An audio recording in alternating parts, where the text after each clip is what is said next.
So the workshop is divided into two major panels with distinguished European and Chinese colleagues, and they are going to share their views on this topic. But before we get into the discussion, however, I first would like to welcome the heads of the two organizing institutions to give their welcome speeches. So first, I would like to ask Ambassador Márton, who is the director at the Institute for Foreign Affairs and Trade, to deliver his opening speech. So, Ambassador Schober, the floor is yours. Thank you very much, Viktor. Dear Director FENG, ladies and gentlemen, dear participants, good morning and good afternoon. First of all, let me also welcome you in the name of our institute, the Institute for Foreign Affairs and Trade, at this workshop today. I am thrilled that this event could take place today, and I would like to hereby thank this opportunity for our co-organizer, the Institute of European Studies of the Chinese Academy of Social Sciences, and especially Director FENG and his team. I am happy to see, at least online, so many familiar faces and friends within the audience, within the participants. Special welcome to all scholars and participants from the People's Republic of China and from our fellow European countries. This workshop today is an important event for us, and not only because of one, but also because of four reasons. As Viktor already mentioned, this event is a part of a series. In the recent years, we could organize a workshop annually, but in this year, it is already twice a year. This is indeed a success, and it's a remarkable sign of the great cooperation that our institute has with the China-CEE Institute. As a think tank closely related to the Hungarian Ministry for Foreign Affairs and Trade, it is among our goals to contribute to the Eastern opening policy of the Hungarian government. Therefore, it is inevitable for us to collect as many information as possible about the People's Republic of China, and especially when it comes from the first hand, and how our European partners see this country. This workshop is a great tool of helping us to reach this goal. Well, European and Chinese relations have been facing multiple challenges in the recent years. The COVID-19 pandemic or the Russian aggression in Ukraine, just to name two. We believe in the importance in communication. Moreover, we believe that communication might be even more important when tensions are recognizable. Because understanding is a key factor in international politics, and the best way to understand each other is the intensified communication. This workshop has a significant importance in this regard as well.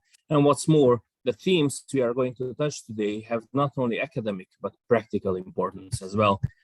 It is of our utmost importance for both sides, Europe and China, to identify global value chain development trends, since value chains are in the middle of the heart of bilateral and multilateral trade relations. It is true also in times of war that Europe is facing nowadays, with the hope that we could be able to return to peaceful times as soon as possible.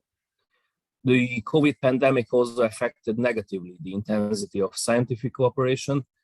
This conference is a good sign that despite this challenge, at least in online format, we are able to maintain our cooperation.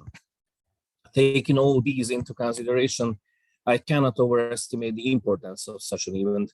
And a personal remark, if I may. I had the opportunity to represent our institute in Beijing back in 2015, when the China-CEE One Belt, One Road think tank cooperation was established. It was during my first directorial term. And later on, as a Deputy State Secretary responsible for cultural diplomacy at the Ministry for Foreign Affairs and Trade, I had the honor to work on the Hungarian Cultural Year in China in 2019. With these personal memories, it might be understandable that our cooperation has a significant personal importance to me as well. Concluding my remarks, my welcoming remarks, I would like to wish a successful event with great conversations for all the participants. I do hope that we'll be able to meet personally soon as well. Thank you very much for your kind attention. Thank you very much, Ambassador Schober.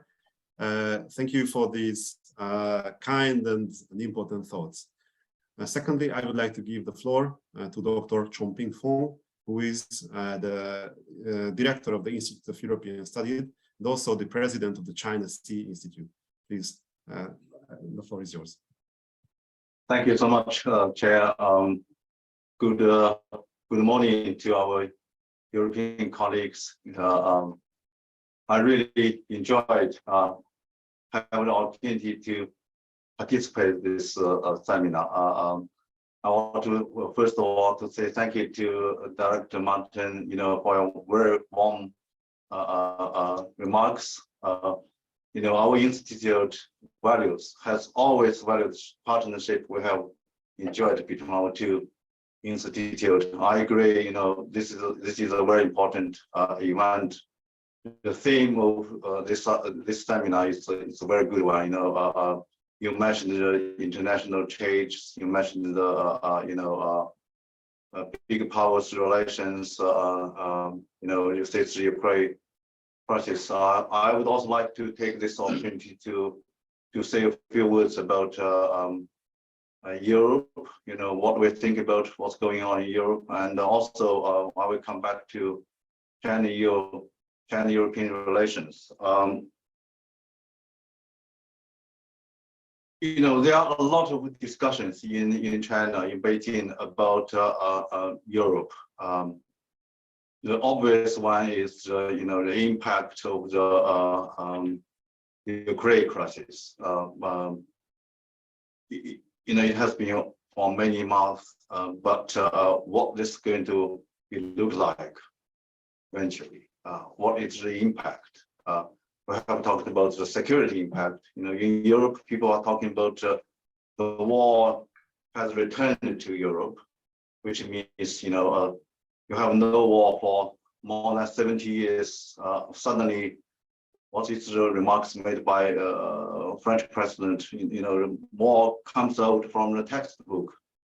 My own view is it's not just the war comes back to Europe.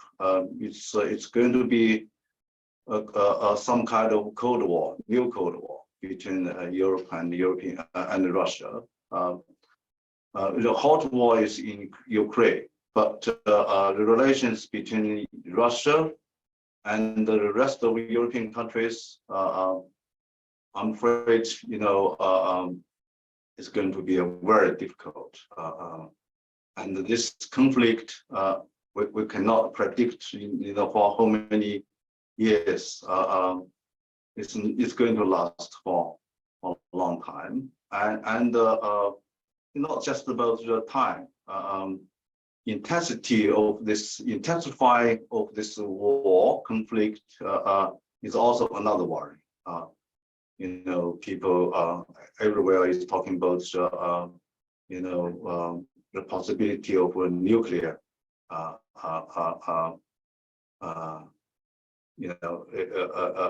using nuclear by Russia.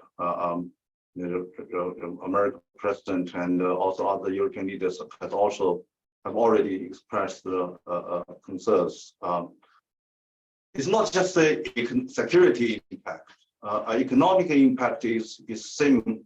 It's also huge. We have been talking about the sovereignty debt crisis in Europe. Then it's the refugee crisis. Then COVID-19 pandemic. Now it's energy crisis. This is not just because of the war, also because of anti-secession, anti-sections and the sections imposed by both sides. Russia and European countries, European Union countries, and others. So this energy crisis will spill over to other areas. Politically, economically, Europe is in a very unstable situation. Populism, extreme right wings are coming back again. Not shortly. It was a very important feature couple of years ago. Now it comes back. We saw this recent election in Italy, and other countries, Sweden. This is clear evidence for this political challenges facing in Europe. All these extremely forces are opposed to further integration in Europe. The German chancellor is was talking about enlargement and decision making, trade reforms for decision making, but reality is these are going to be very difficult. To have more countries, more members to make a meaningful, real deepening of integration. I can understand. Some leaders are rather think we need more Europe, but this is precisely the challenges for Europe.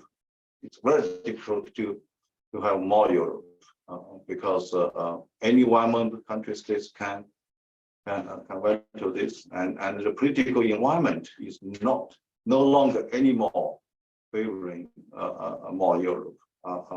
So all what I want to say is, Europe is facing a number of challenges, and come back to the China-European relations. Director Márton mentioned, the relations between us. My feeling is we are, witnessing a difficult situation. We do not need to, hide that fact. We need to have more communications like this morning. I agree with you. We need to have more. We expect more, quick to have a face-to-face meetings, not just through the videos. And communication becomes very difficult since the pandemic, and this increased misunderstandings and a lot of challenges facing us. So I agree with Director Márton. Our two institutes, other European colleagues, Chinese colleagues, we need to work hard to strengthen the communications, to reduce the misunderstandings, and because the world need to have a effective, strong China-European relations. China-Europe are two of the three biggest economy in the world. A stable China-European relations means a lot for a stable world economy and development. Thank you for your coming to this joint seminar. I stop here. Thank you. Thank you very much, Director Fong. Thank you for your kind words, but also for your deep thoughts. I think that we will touch these topics and especially challenges you named during your welcoming speech. And I think this will also provide good insights for the escalation and also for facilitating the discussions we will have today. So before we start the discussion and jumping to the panels, I would like to ask all the participants for one technical point. We would like to ask all of you to turn your camera for a moment, of course, if you can. And this will be very important for us to make a group photo. So again, I would like to ask all of you to switch on the camera for a moment. And thank you very much in order to make a group photo.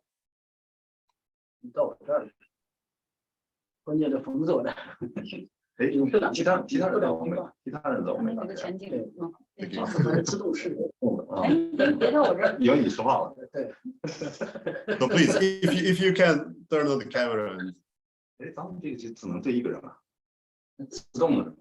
对，都不讲话的时候，他就展开了。哦，对。我说你赶紧出来。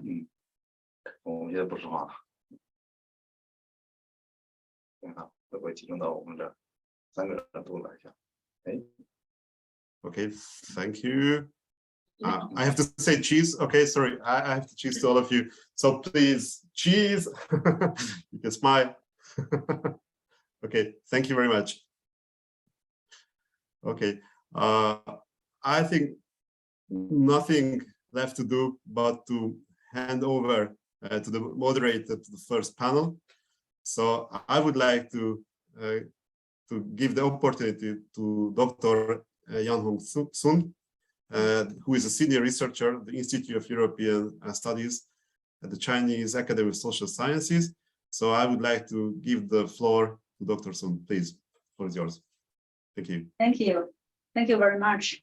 Good morning, colleagues in Europe, and good afternoon, colleagues in China. I'm Yanhong from the Institute of European Studies, Chinese Academy of Social Sciences. My great pleasure to be invited to attend this very meaningful conference.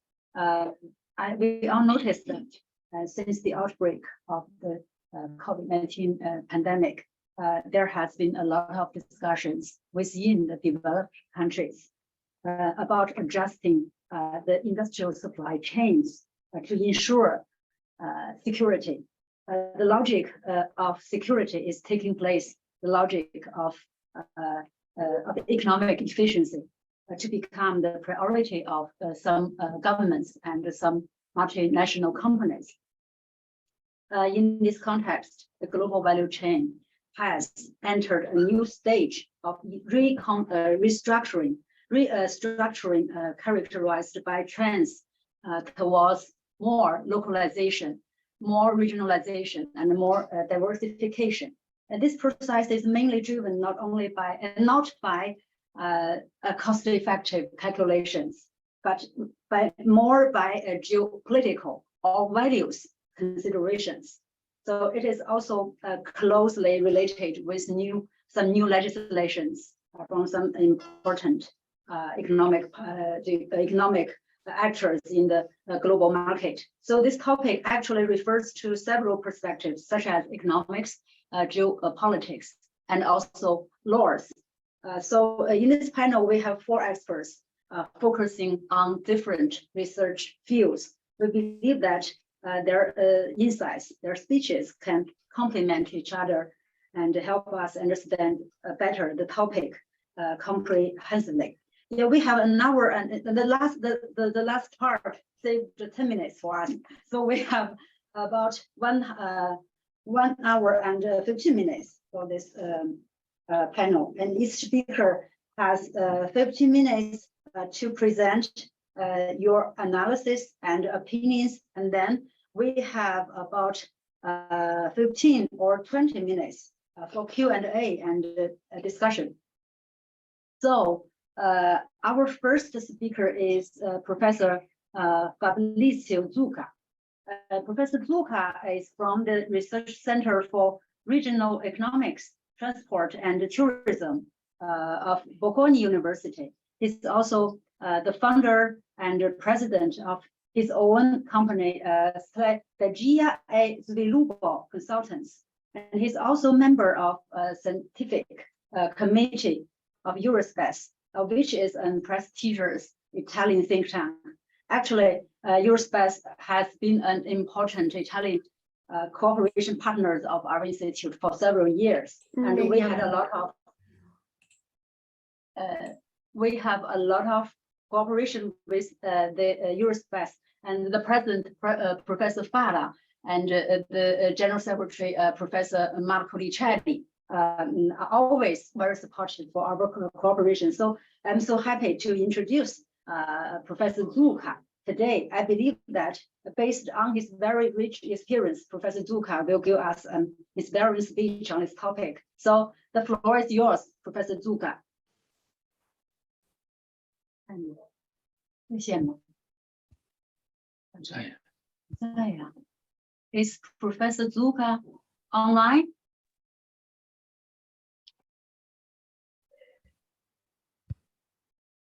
Professor Fabrizio ZUCCA. 看看啊。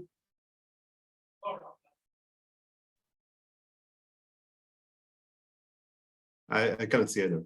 I cannot see him either. So he's not online. Maybe we can start from the second speaker. Maybe later, Professor ZUCCA will I try to call him. Will log in. Okay, so let's start from our second speaker, Professor Ding Yibin. Professor Ding Yibin. Ding is the president of School of Economics of Jilin University. And he's also the member of Council of Chinese Society for European Economic Studies. And his topic today is the reconstruction of global value chains and its impact on China-EU export trade. So please, Professor Ding Yibin, the floor is yours. Okay, it's beyond my expectations. I expect second one. Okay, thanks a lot. Thanks a lot, Dr. Sun, and thanks a lot for the organizer of this seminar to provide this very valuable opportunity for us to share and discuss our recent researches on the topic of this China-European trade and global value chains. Let me share my slides. So, okay. So can you see that? Yes. All right. Yes. All right. Thank you. Today, my topic is the reconstruction of global value chains and its impact on China's export to EU. Firstly, I would talk about some background and the motivation of our study. We know that the global economy faced with multiple uncertainties in recent years, which include both the uncertainties and risks on the long-term economic growth, and also the other uncertainties like the short-term policy uncertainties, like some public events shocks, like some geopolitical shocks, etc. And these multiple uncertainties on global economy, they interact with each other, and they have quite complicated effects on the so-called global value chains and the whole global specialization pattern based on this global value chain specialization. So I think under this multiple uncertainties, the trade between China and European countries also show some changes in recent years. And for all these multiple uncertainties, I think that trade frictions between China and the US, I think which begin around 2017, which directly affect the trade between China and Europe.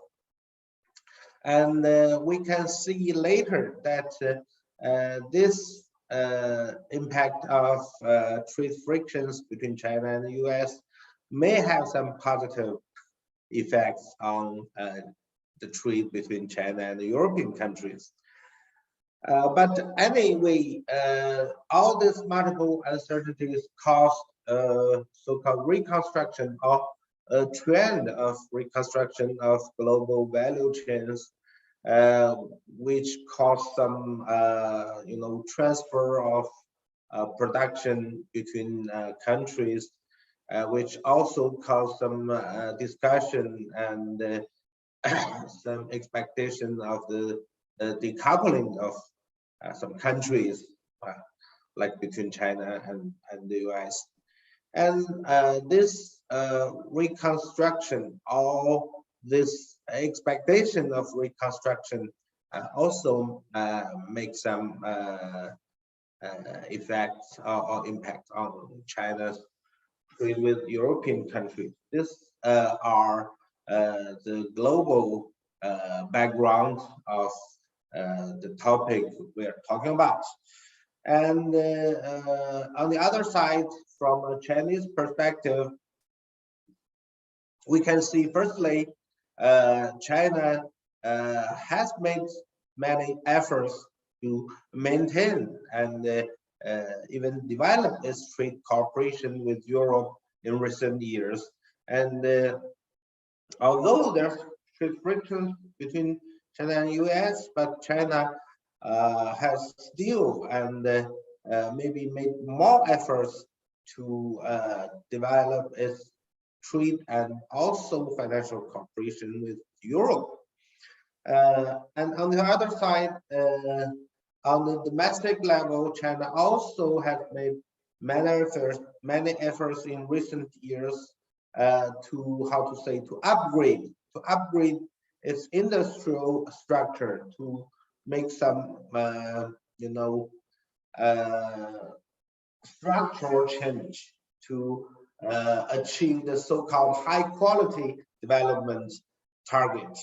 Okay, it's not only focused on the growth rate, but also we want to make our industry more technology intensive and with higher domestic value added and so on. So China's trade efforts with European countries are driven by both its desiration to maintain its trade cooperation with Europe and to utilize this trade relations to promote the domestic upgrading of its industrial structure. And so for our research, we want to see, firstly, we want to check the changes of China's cooperation with Europe in this so-called global value chain specialization and changes in the trade commodity structure of China's export to Europe in recent years. The first one, the changes of China's cooperation with European GVC specialization. We can see the Sino-European cooperation in this global value chain field. What are the changes, the movement of this field's cooperation? And the second one, the trade commodity structure of China's export to Europe. I think that is directly relevant with China's target to improve its own industrial structure to promote its own so-called high quality growth or high quality development. And then we want to make empirical study on the relations between these two. It is to say, we want to identify the impact of China's cooperation with European GVC specialization on the commodity structure of China's export to Europe. We want to see that the deeper that China has a cooperative relation with European in GVC specialization, can or will not promote the upgrading of commodity structure of China's export to Europe. Okay, so GVC, we all know what is GVC, so we need not to provide more explanation here. And we can see this figures are quoted from the GVC yearly report by Wang Zhi and others. And we can see that both China and Europe play very important role in this global value chain structure. But normally in previous years, within this global value chain structure, China has a deeper and closer relations with the US compared with its relations with European countries, including Germany. Okay, but is this trend changed in recent years? That is what we want to check in this research. Okay, we use index. We call it China-EU or China-Europe Cooperation Index on GVC specialization.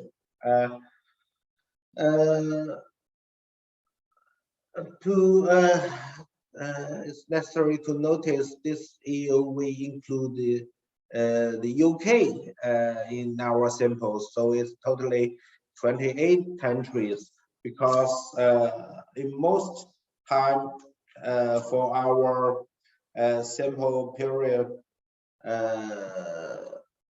the UK is a member of EU, because our samples including the data from 2007 to 2020.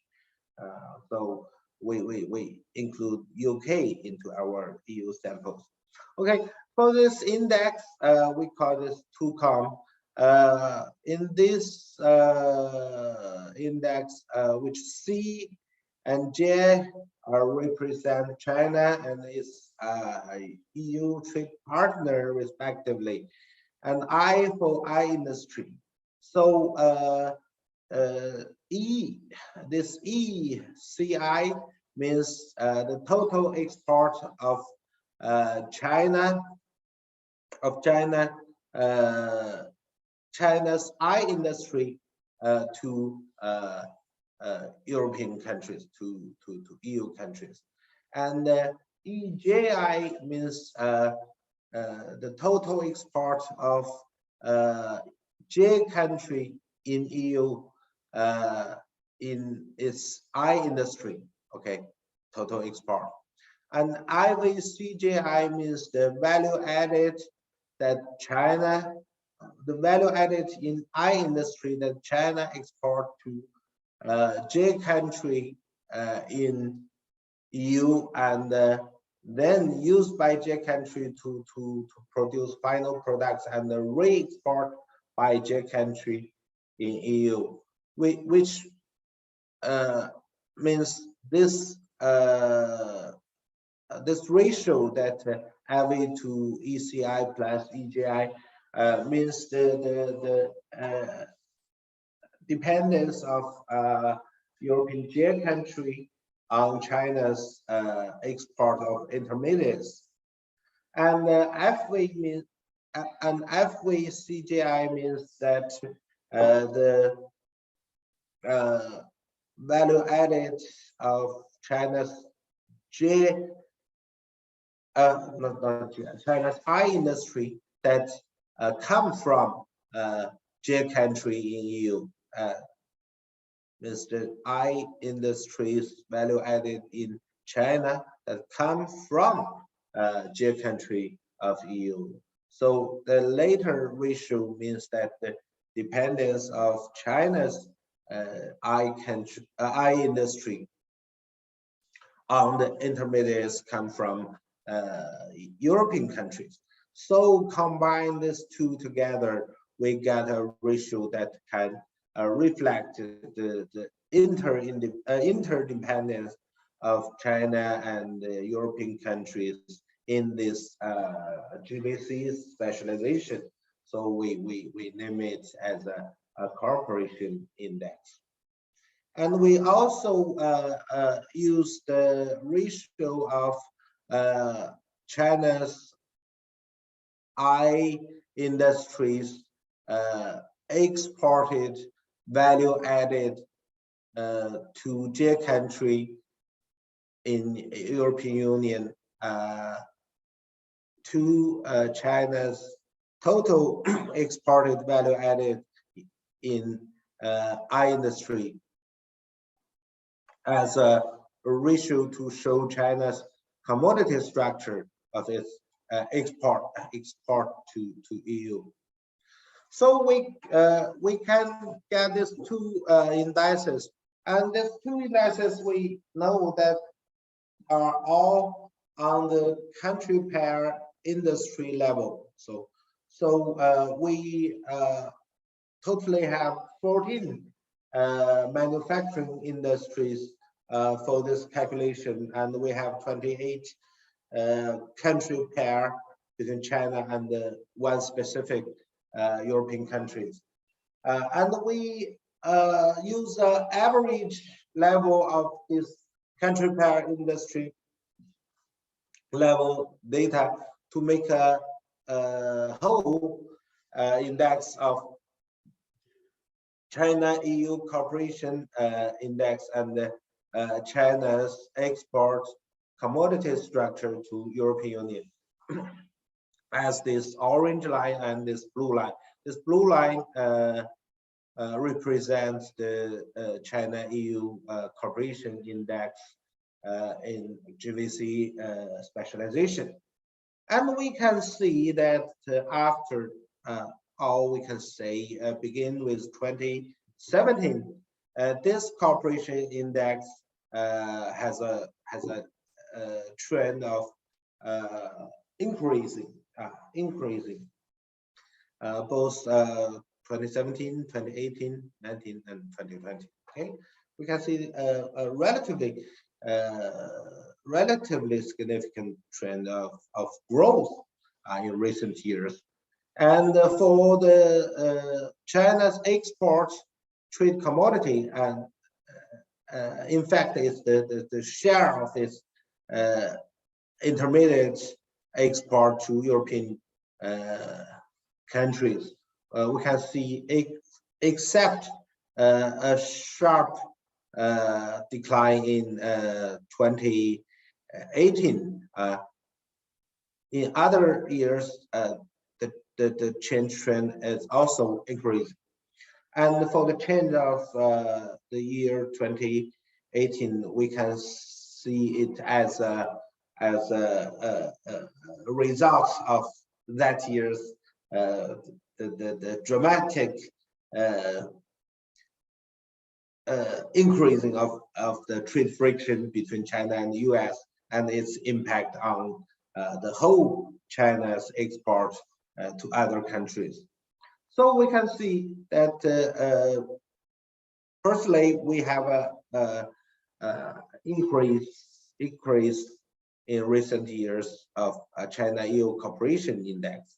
And secondly, except this special year, we can see some common movement of this cooperation index and the China's export commodity structure. Okay, then we can see this scatter diagram. This scatter diagram we just show the original country pair industry level data for this relations between the cooperation index and the export commodity structure, which x-axis represents the cooperation cooperation index, and the y-index show the export commodity structure. And we got this simulation line, which also still show a positive relations But anyway, we need to use a more formal methodology to prove our the impression. So we use the panel data model to make a formal empirical study, which dependent variable is the China's export commodity structure to European countries, and the key explanatory variable is the China-EU cooperation index, and we also have some control variables, including R&D and capital intensity, wage rate, FDI, etc. And also we control the country industry fixed effect. Okay, we can see we use the trade data between China and the EU 27 plus UK, which make 28 country pairs. We use the data from 14 manufacturing industries. We use data from 2007 to 2020. We use the trade data from the ADB Emerald database and the UIB GVC indicators, which itself based on the WILD database. Okay, and we can see this basic descriptive statistics, and then the result of the baseline model. We can see that either for the basic dependent variable, or we divided basic dependent variable to two parts, the result are all significantly positive, and that means basically this increase of the cooperation or the interdependence in GVC specialization between China and the European countries improve or promote the export of the intermediate goods export by China to European countries, thus be helpful for China's own targets of the industrial upgrading, because we know that compared with the final final goods production, the intermediate good production, which normally has a more intensive technology intensity and which are more capital intensive and less labor intensive. Okay, that's in accordance with China's policy target, and we can also see we utilize the one period lag value of the explanatory variable as a instrument variable to deal with the possible endogeneity problem, and we also get the same results. And if we change the method of calculation of our dependent variable to check the robustness of the results, which also has same result. And then if we utilize another method, not the panel data regression, we use panel topic regression, we also get the same result. That show our results are I think quite stable, quite robust. Okay, and we can see this heterogeneity check. We divide all these industries to two categories, which are high technology manufacturing industries and low technology manufacturing industries based on the OECD criteria. And we can see this improvement of cooperation index had both positive effects on both high-tech and low-tech industries. But if we see the result of this interaction term between high technology industry and the cooperation index, we can see this positive, significantly positive result. That means compared with low-tech industries, this improving impact are more significant in the high technology manufacturing industries. So it also shows it's quite helpful for this industry upgrading target. And we also see, check the possible mechanism of this impact. We want to see through which channel this cooperation, the improvement of cooperation in that can promote the increase of share of intermediate goods of China's export to European countries. We can see that it mainly through the reduction of labor cost and the promotion of technology growth at these two channels. So that are our result of our empirical studies. So we can see that faced with all those uncertainties, since China promotes its economic and financial cooperation with other countries, especially Europe. And the cooperation index in GVC specializations between China and Europe grew in recent years.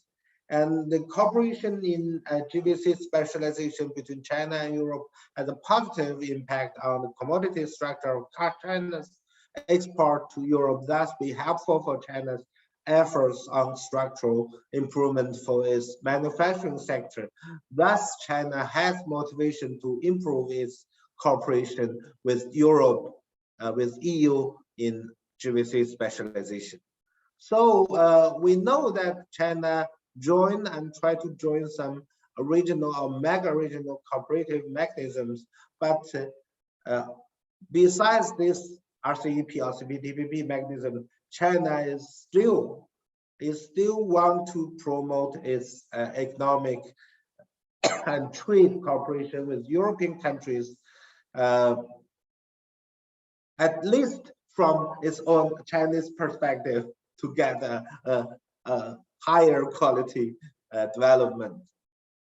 Okay, so and I think that we may have some new perspective of Sino-European cooperation, not only in manufacturing sector, but also in maybe monetary and financial field, or maybe on the utilizing of resources. Okay, thank you very much. That's our basic results. Thank you, Professor Ding. Thank you for your very comprehensive and very clear presentation on your research on China-EU cooperation on GVC, and you give us a very promising conclusion that China has been promoting the cooperation with the EU in the global value chain, and this cooperation is mutual benefit for both China and the EU. And in the future, currently and in the future, China has a strong motivation to strengthen this cooperation with the EU. So I think you give us a very good start for our panel. And now I was informed that Professor ZUCCA is in our meeting room now. Hi, hello, Professor Fabrizio ZUCCA. Professor, you didn't open your microphone. Oh. Okay. Yes. Good afternoon. Good morning, Professor ZUCCA. Good morning to you, and good afternoon. in China. Yeah, I have already introduced you at the beginning of this panel, and you weren't in the meeting room at that time. And I like to repeat some parts of my introduction about you, because you are the member of the scientific committee of EURISPES. And EURISPES is an important partner of our institute for many years, and we had a lot of successful cooperations with EURISPES, and the president, Professor Paula, and the general secretary, Professor Márton are always very supportive for our cooperation. So I'd like to send our warm greetings to you and to the EURISPES colleagues. Well, thank And then let's welcome Professor ZUCCA to present to make his speech for us. You have 15 minutes, Professor ZUCCA. The floor is yours, please. I think I will be even shorter, because the reason why I'm here, I'm late, because we have a big event here in EURISPES in Sardinia, and we are hosting a delegation from Southeast Asia on the labor market. So I am traveling, and I just took some part of my time to take part to your important delegation at your important conference. So what I would like to discuss is a topic which I think is becoming more and more important in Europe, and is mostly related to the sustainability. Probably I also head of the sustainability laboratory in EURISPES. And why discuss about sustainability? Because there is a number of new regulation that EU is actually approving that will affect in a very strong way all international flow. As you know, probably there is this discussion about sustainability and about how company should meet ESG governance, where ESG stands for environmental, social, and governance standards. So in the European Union, there was an old regulation that was issued in 2016 that obliged company sorry, to report on their sustainability standards. But that regulation at the time, it was probably too early, did not provide for any kind of KPI or metrics to measure how much a company or an organization was actually meeting sustainability standards. And there were not a real possibility as well to, let's say, to check and control. And there were no sanctions if a company did not follow the rule. So now the thing is that the situation is changing rapidly, and in April this year has been presented a new regulation, actually more than one, but let's stick to the first one, which oblige from next year all big company from 2024, even a smaller company that have a certain kind of characteristic, and also foreign company that have permanent basis in the European Union, to report on their sustainability. And this is a big change that should be read together with another regulation that is being proposed in the US, the so-called due diligence regulation, which actually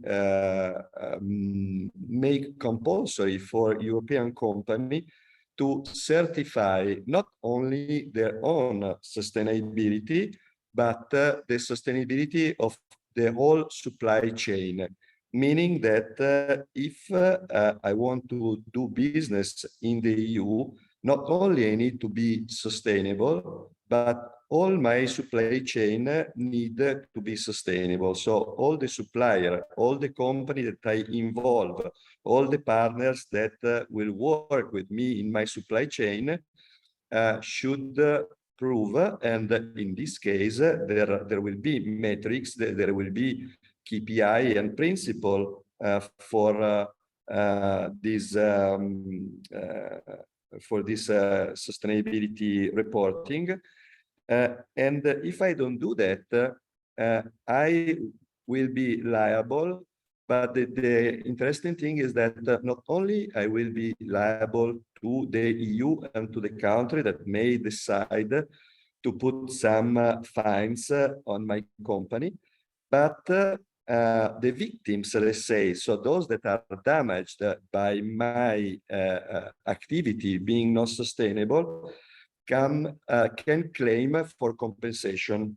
And of course, I can also be targeted by my competitors that may say that, in fact, my company is not complying with this sustainability directive. And again, when we speak about sustainability for the European Union, we always speak about, let's say, three different legs. One is environmental, which in a way is more or less the easiest part of sustainability because is easily measurable. There are already standards in the EU that should be followed. There are legislation, law that set threshold. Even if, of course, the regulation on sustainability report is a little bit different, but still, especially for companies that come from outside the EU, it would be probably enough to follow the threshold that already are in place in the Union. Then there are all what we call the social sustainability KPI. And this is a little bit more tricky because when we come to the social sustainability, within fall all the regulation about the labor market, about the human rights, and about the work condition. And in this case, you can understand that the situation may be very different from country to country. And also it can be enforced in a way that somehow it may also not be fair, let's say, because clearly the regulation are very different. And as a third, let's say third leg, we have this governance issue. When we speak about governance, again, for the EU regulators, we mean the anti-corruption practice, the integrity, the composition of the board, the people that sit on the board of the companies, and so on and so forth. So these two regulations that are connected with taxonomies, I know, by the way, that even China has its own environmental taxonomy, which, by the way, is not so different from the European one. But this regulation, I think, may have a very strong impact on partnership, trade and commercial flow between EU and basically most of the country of the world, because in a way the EU is saying that either you comply with my principle or you will not be allowed to work with us, because clearly one thing is to be obliged to follow the rule if I settle in the EU. So this was more or less already in place and has been in place for many, many years.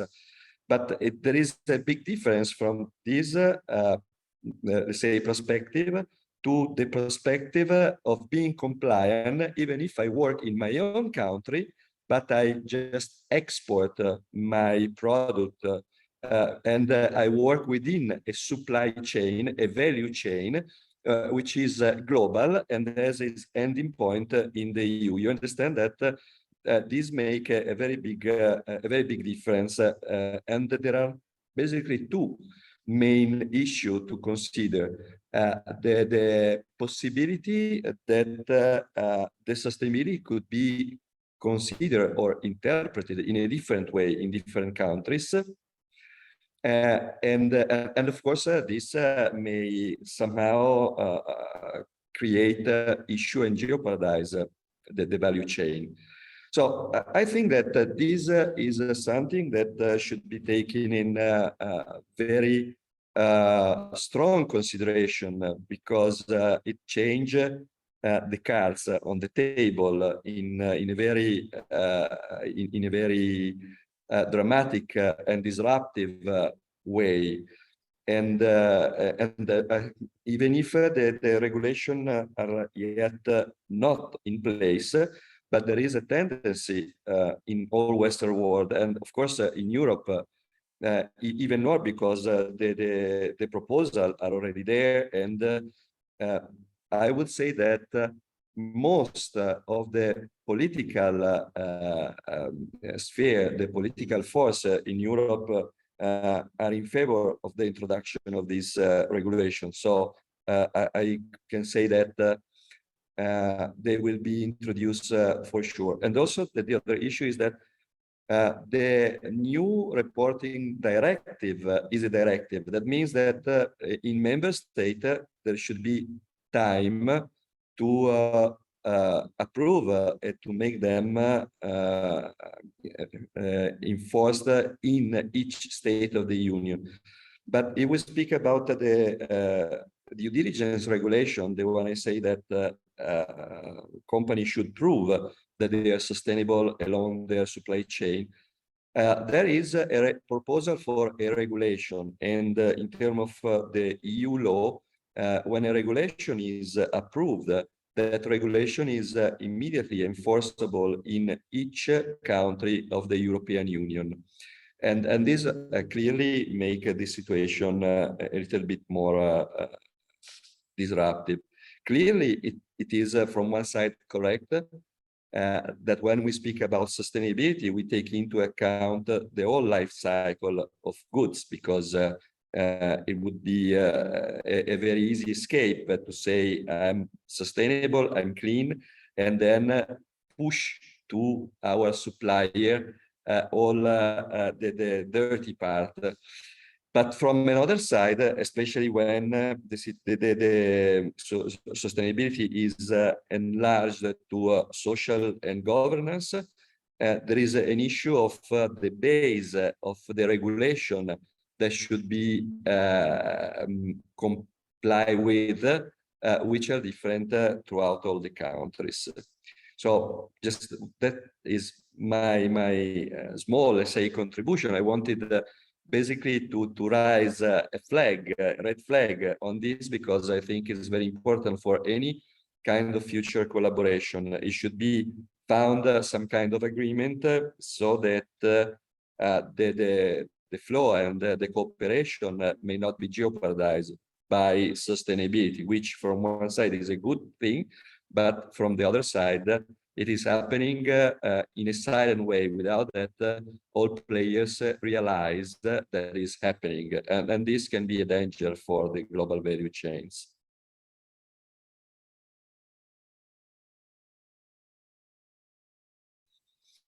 So this is, if any has a question, I would prefer that you do it now, because I may have to leave soon to go in. Okay, thank you. Thank you, President ZUCCA. Thank you for your very clear and brief presentations about on the EU due diligence regulation, which is in the process of legislation now, and it will make a big differences through the EU economic relations with its main economic partners. as you said, and I think the Chinese enterprises and Chinese government should make preparations to deal with these new changes. So, as the request by Professor ZUCCA, is there any question or remarks on the speech of Professor ZUCCA?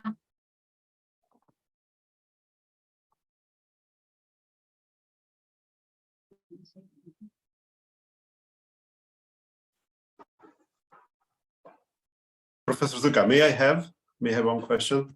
Sure.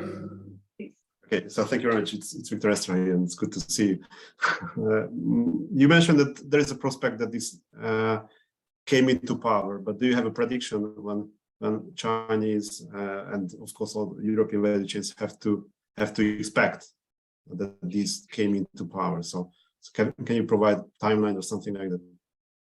Yes, sure. For the Corporate Sustainable Directive, it should be approved this year. There are already some regulation that impose reporting on sustainability for 2023 and 2024 for big company and medium or small company that have some kind of listed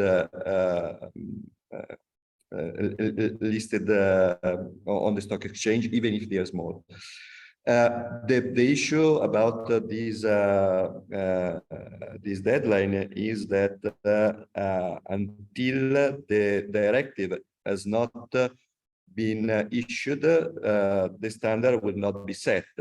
So it's a little bit tricky. The regulation will be partly in place, but the standard will not be yet in place because they will come probably later this year for big companies and in 2024 for smaller company. There will be two sets of KPI and standards, so there will be two metrics for small and big companies and two different kinds of reporting. So in this case, I expect that the regulation will start to be enforceable in 2024. So it's we still have more than a year. If we speak about the due diligence regulation, that is a little bit more complicated to set a time, because the proposal has been already made. So the law is basically on the table, has not been officially, let's say, presented, and it is expected to be presented early next year. So from one side, still there is some time to the official presentation, and then of course it has to go through all the legislative process. But from the other side, as I said, is a regulation. So in this case, as soon as the Commission will approve it, this will become compulsory for all EU country, and it will be enforceable immediately. So I think that the whole bunch of regulation, together also with the two taxonomies, will be fully enforced not before 2024. So I expect that there will be still a year and a half until we will start to see the real effect. But I have to say that to be ready for that, it doesn't take a day, because for a company to prepare everything to include all these standards and KPI and principles in their own reporting, it is something that requires not less than 6 months or a year. So from one side there is time, from the other side there is not time. So the situation is that companies should start to act even if it is not yet 100% sure what will be the specific metrics and standards, but more or less, of course, there are working groups, so it's possible to have an idea of what will be these working standards, these metrics, but until the law will not be approved, we will not know. But on the other hand, when the law will be approved, we will be already in a situation that we need to provide a reporting on our sustainability. And then, of course, this it will be complicated if I've not started to think about it beforehand. So probably it's already now the time to start to look at what is happening and to act, because otherwise the situation may be difficult. Okay, thank you for the very good question. That is what we actually want to raise, and thank you for your very clear and detailed explanation of Professor ZUCCA. I think your answer is also very helpful for some Chinese enterprises who are doing business in the European market. So because you have another activity to attend, so I think your speech part is over now. So have a nice day. Thank you, Professor ZUCCA. Professor ZUCCA. So now we introduce our third speaker of our panel, Mr. T.S. Dams.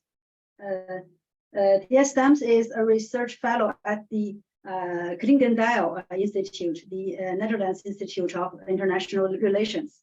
I found some information about Mr. Dams, and his research focuses on China's geopolitical strategy and European responses to it. And in these two distinct fields, he holds in-depth expertise.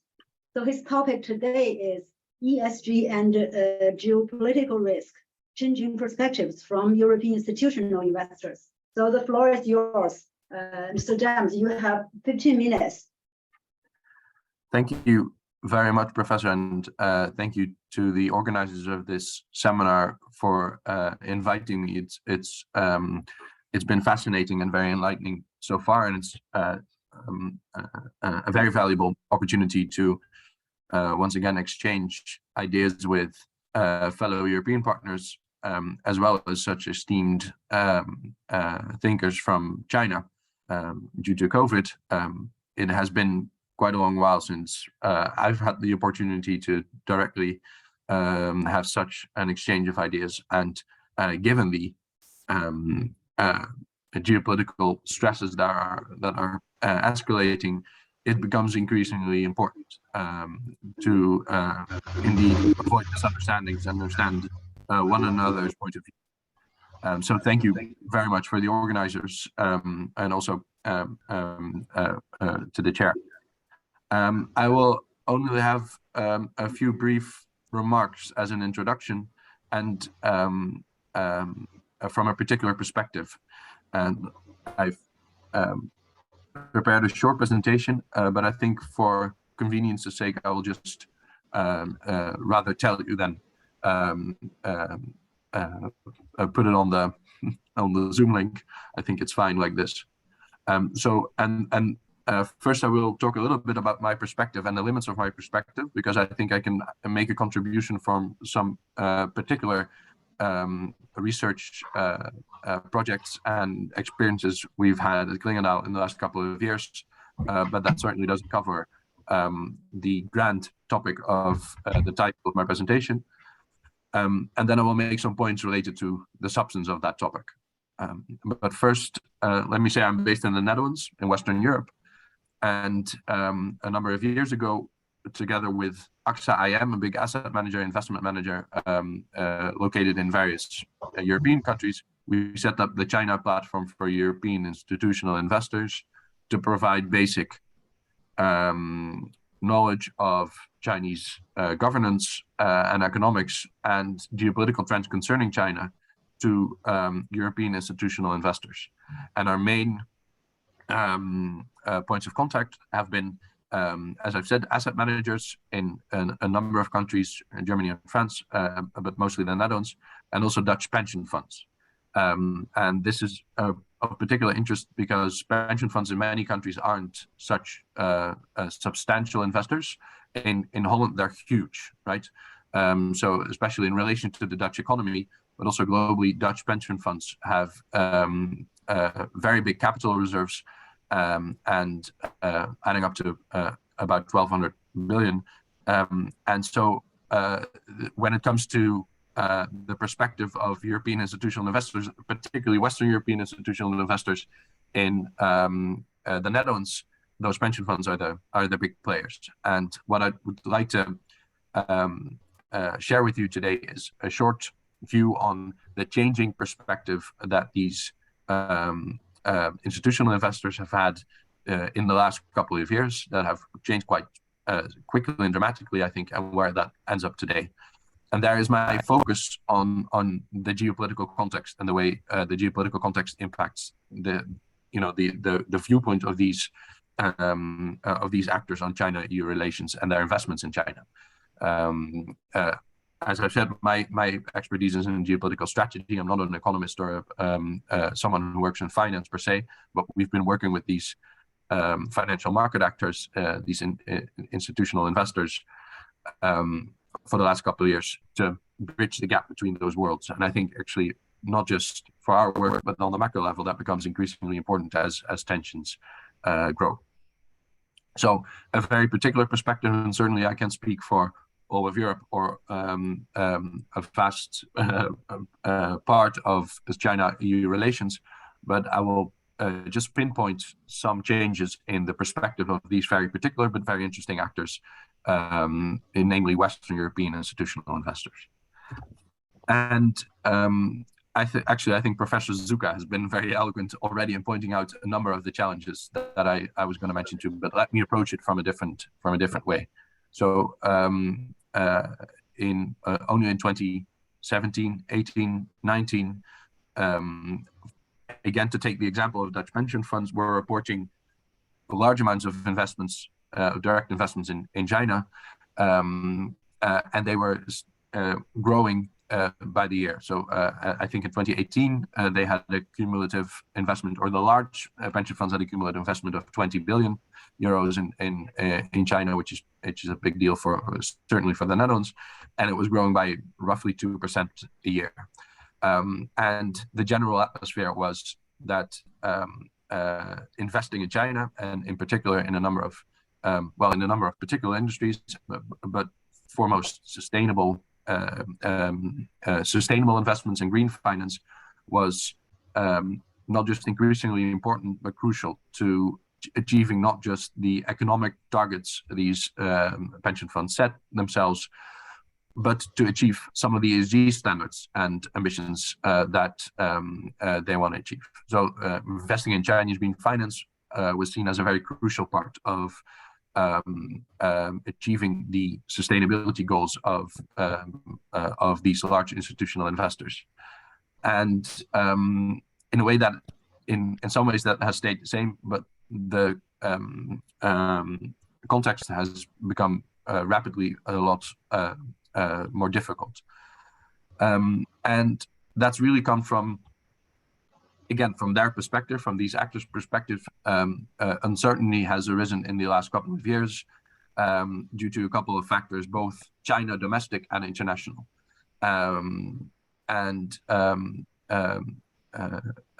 I think it has created an awareness amongst these institutional investors that a very general picture of let's just invest in China is no longer good enough, but especially when it comes to the common prosperity policies and the changes in the way Chinese economy is structured, a specific idea of which industries will be growth industries and which industries may suffer from or maybe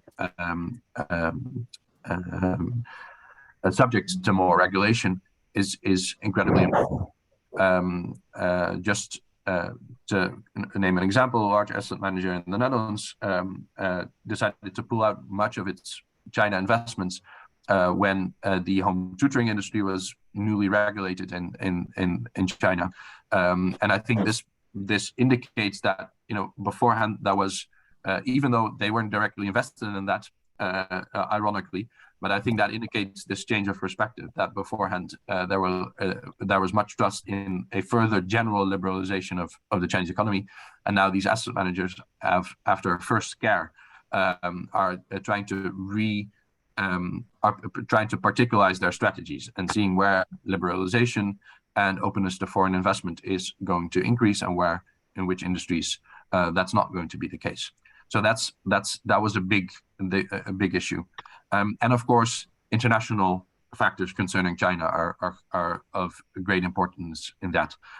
All of these large institutional investors have huge interests in China, but oftentimes slightly bigger interest, and I mean slightly because they're starting to rival in a way in the US, and the various regulations and sanctions coming from the US related to China have been a major cause of worry and a relatively big surprise to these actors. So right now, I think the general attitude is one of reaction, of trying to apply as best as possible to these to the possible extraterritorial effects of US sanctions, but a big question mark as to where that's going. So these have been driving quite rapid changes in the perspective of these large institutional investors concerning China. And I think a third one is, and this is an other non-financial, but I think incredibly important field of my own research, and that is Chinese soft power in Europe, and especially in Western Europe.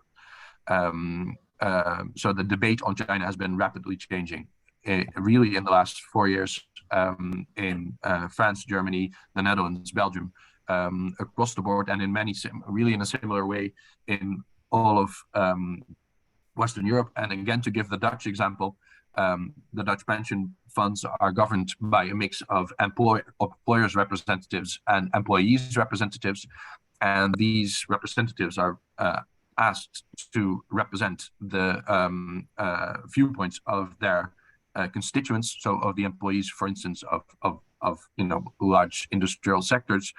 And as you see China soft power being harmed in the last couple of years in the eyes of general electorates in Western Europe, you see pension funds reacting to that, and trying to prove to their constituents that they are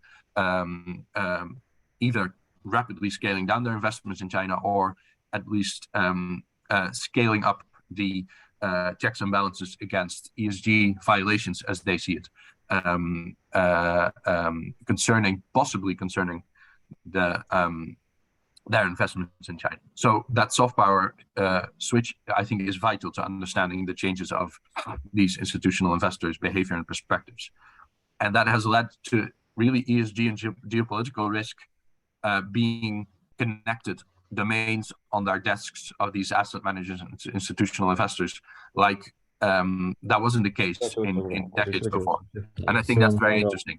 So I think geopolitical risk has been a relatively minor, and country-related risk has been a relatively minor factor of a priori strategy for these actors. They have been forming their strategies from the basic point of view, always taking into account some sense of country risk.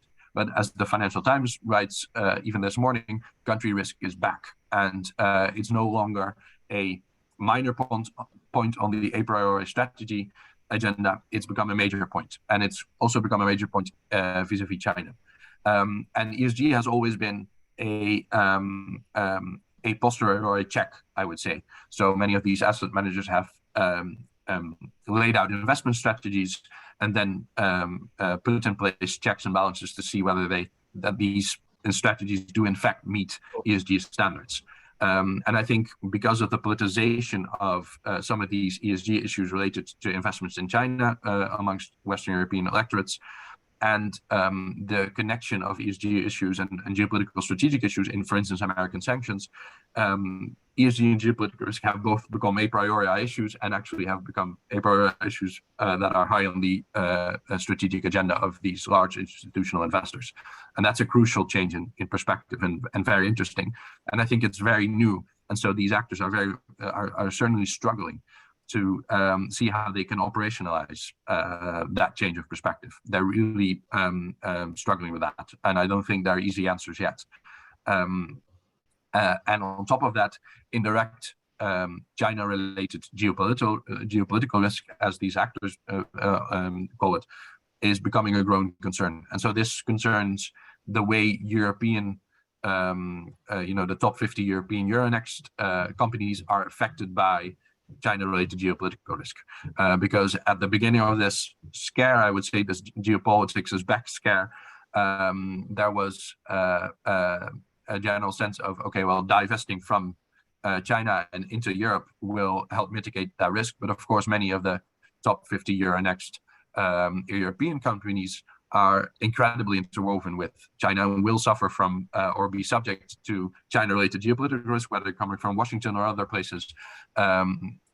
Maybe not as much as FDI in China, but certainly also to a great extent. And so divesting from China and into Europe isn't the easier way out that it may have seemed for a short while in the beginning of this, oh, geopolitics is back scare. This indirect risk is a growing concern for investors, and that will lead investors to demand more transparency amongst leading European companies in how they manage and mitigate their China-related geopolitical risk. This is going to be very interesting to see whether they find actionable frameworks to do so, and whether the regulatory frameworks that Professor ZUCCA has already mentioned will help in that, or that it will all add up to a general sense of let's just pull back. This is, I think, a very crucial dilemma where these institutional investors are right now. And then to make it even more complicated, there is a consistent awareness of the importance of investing in Chinese green finance for meeting the sustainability standards that also Dutch pension funds and large Western European institutional investors have committed themselves to under the Paris Agreement and the European Green Deal. And so there is really a very strong dilemma that is only beginning to be felt by these actors, where pulling back or scaling back investments may reduce geopolitical risk, but it will and may reduce some very important issues in ESG risk, but it will also harm part of the ESG agenda. And this is going to be a major point of concern. And I think where that adds up to is, at the very least, the increasing importance of working together, working forward on the convergence of that Chinese and EU taxonomy. That's going to be a crucial part of moving forward if there is going to be a moving forward. And as Professor ZUCCA already mentioned, these taxonomies are already relatively similar, but the trust, especially in European partners, in the way that taxonomy is applied in China is still lacking. And if you see reports by for instance, Asset Managers of China Association, self-reporting is still lacking. I think only 38% of companies attached to that body have been doing the self-reporting on ESG issues to a satisfactory extent according to Chinese taxonomy. So there's a taxonomy issue, and it's not just the convergence of standards, but it's the trust in the power of the framework. And actually, I think if real progress can be booked in that respect in the coming years, some of the scaling back of financial ties between China and Europe can be mitigated. But then real progress has to be made. And European partners will have to step up their game to ensure that they know what they're doing in China and to validate their trust in their investments in China. And that's going to be a huge challenge, not just for the financial actors, but for European cooperation and certainly also for the Chinese-European dialogue. And just to end maybe on a fairly dramatic note, but it's just to give you a sense of how this issue lives with these large institutional investors, where only in 2018 they were running these numbers that I mentioned, 20 billion of investments of Dutch pension funds in China, growing by 2% a year. Some of these large institutional investors are seriously worrying that in 5 years' time, China won't be a market for them anymore. And I don't think that has to be the case at all. I think that's overly dramatic. But to mitigate that risk, there certainly we have to make some steps. And I think today is a wonderful opportunity to see what those steps might be, so that these actors can also get ready to work on that, especially also from the European side. My very short introduction, and thank you very much for this opportunity to share my thoughts from a particular perspective from Western Europe, the Netherlands, and a geopolitical frame of mind, but hopefully worthwhile to the general discussion. Thank you very much. Thank you. Thank you, Mr. James. Thank you very much for your very clear and very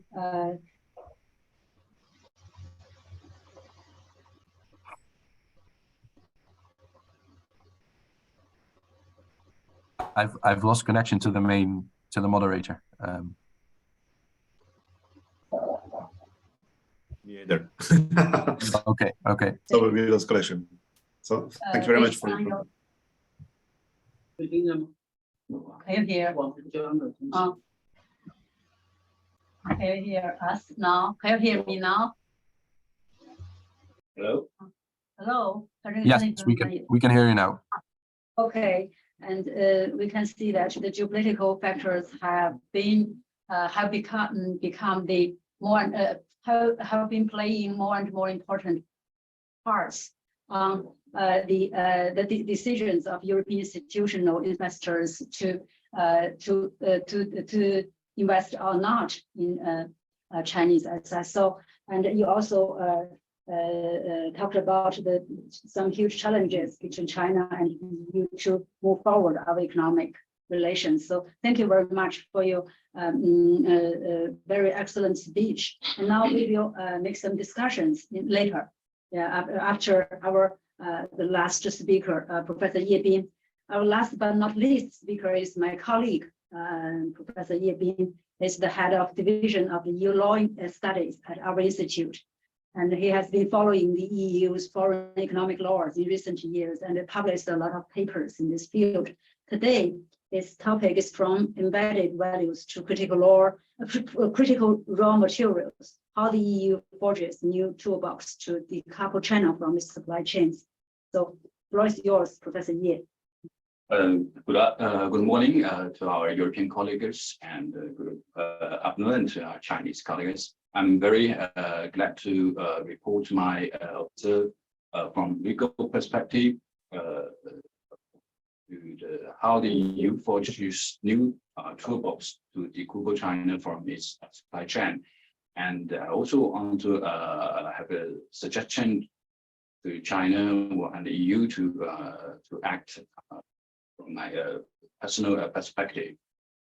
I'd like to briefly report the EU legislative proposals or regulation recent year to decouple China from its supply chain. It's actually before 2016.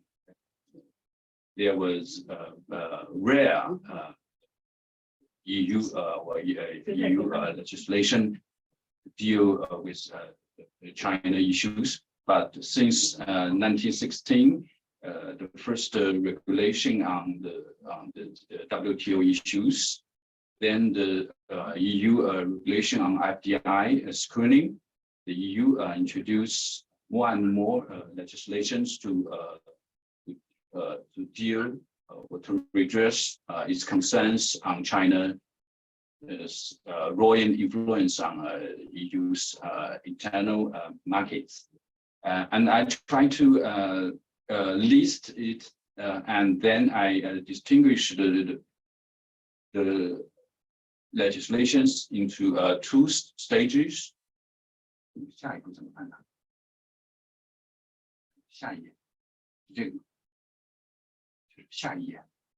Next.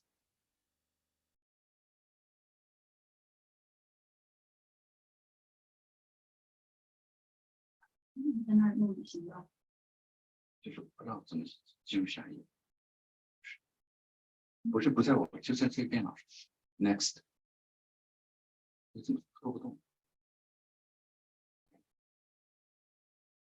Oh, okay.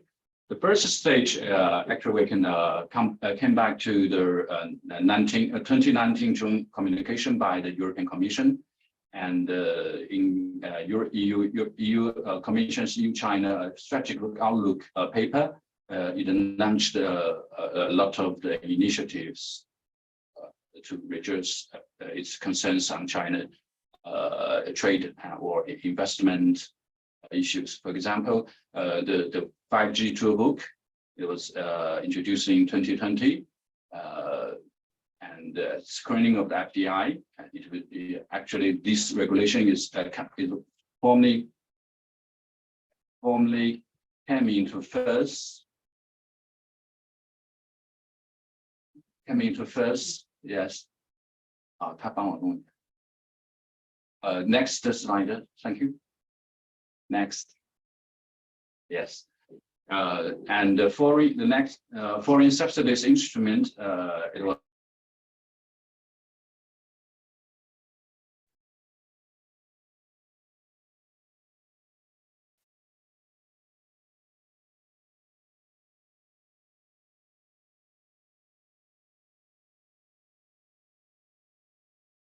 it adopted it was adopted, it entered into first this year, August 2020, and the European also introduced the anti-coercion instrument last year, December, and the most important legislation proposal is concerned about corporate sustainability due diligence, and it's very much concerned to Professor ZUCCA has mentioned about the corporate sustainability reporting directive. It's a very new directive, and it will be very much a lot of the influence on European side, also the external territorial effect on third countries, and also try to briefing the stage 2. Next slide. Next. Thank you. Yes. Yeah. The stage 2 is not only 3, but I just listed 3 initiatives proposed or launched this year, last month, addressed by the President von der Leyen. For example, the Critical Raw Material Act, it was announced by the Commissioner Thierry Breton on this September, and another one is the first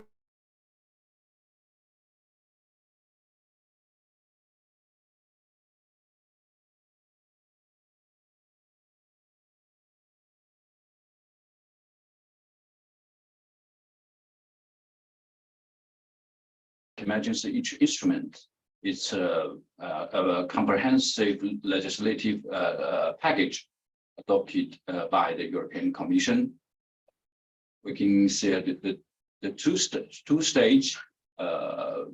First stage is before the COVID-19. Stage 2 is this year, and I try to distinguish this. Next, please. I try to distinguish these legislations from its function and characteristics. Next slide, please. Okay. Yes, I try to distinguish the legislation into different types. For example, embodied values, ideology on market economy, competition or competitiveness, protection, finance or reciprocity, emergency management, and critical concerns. Try to distinguish the legislation into the 6. And next, I will briefly introduction what's the legislation's function. Yeah. The first is about the two legislation, the proposal for due diligence directive. It was promoted by Germany, and actually France has also introduced its the vigilance 2017, and the German also adopted a new law on corporate sustainability due diligence this year, and it will come into force next year.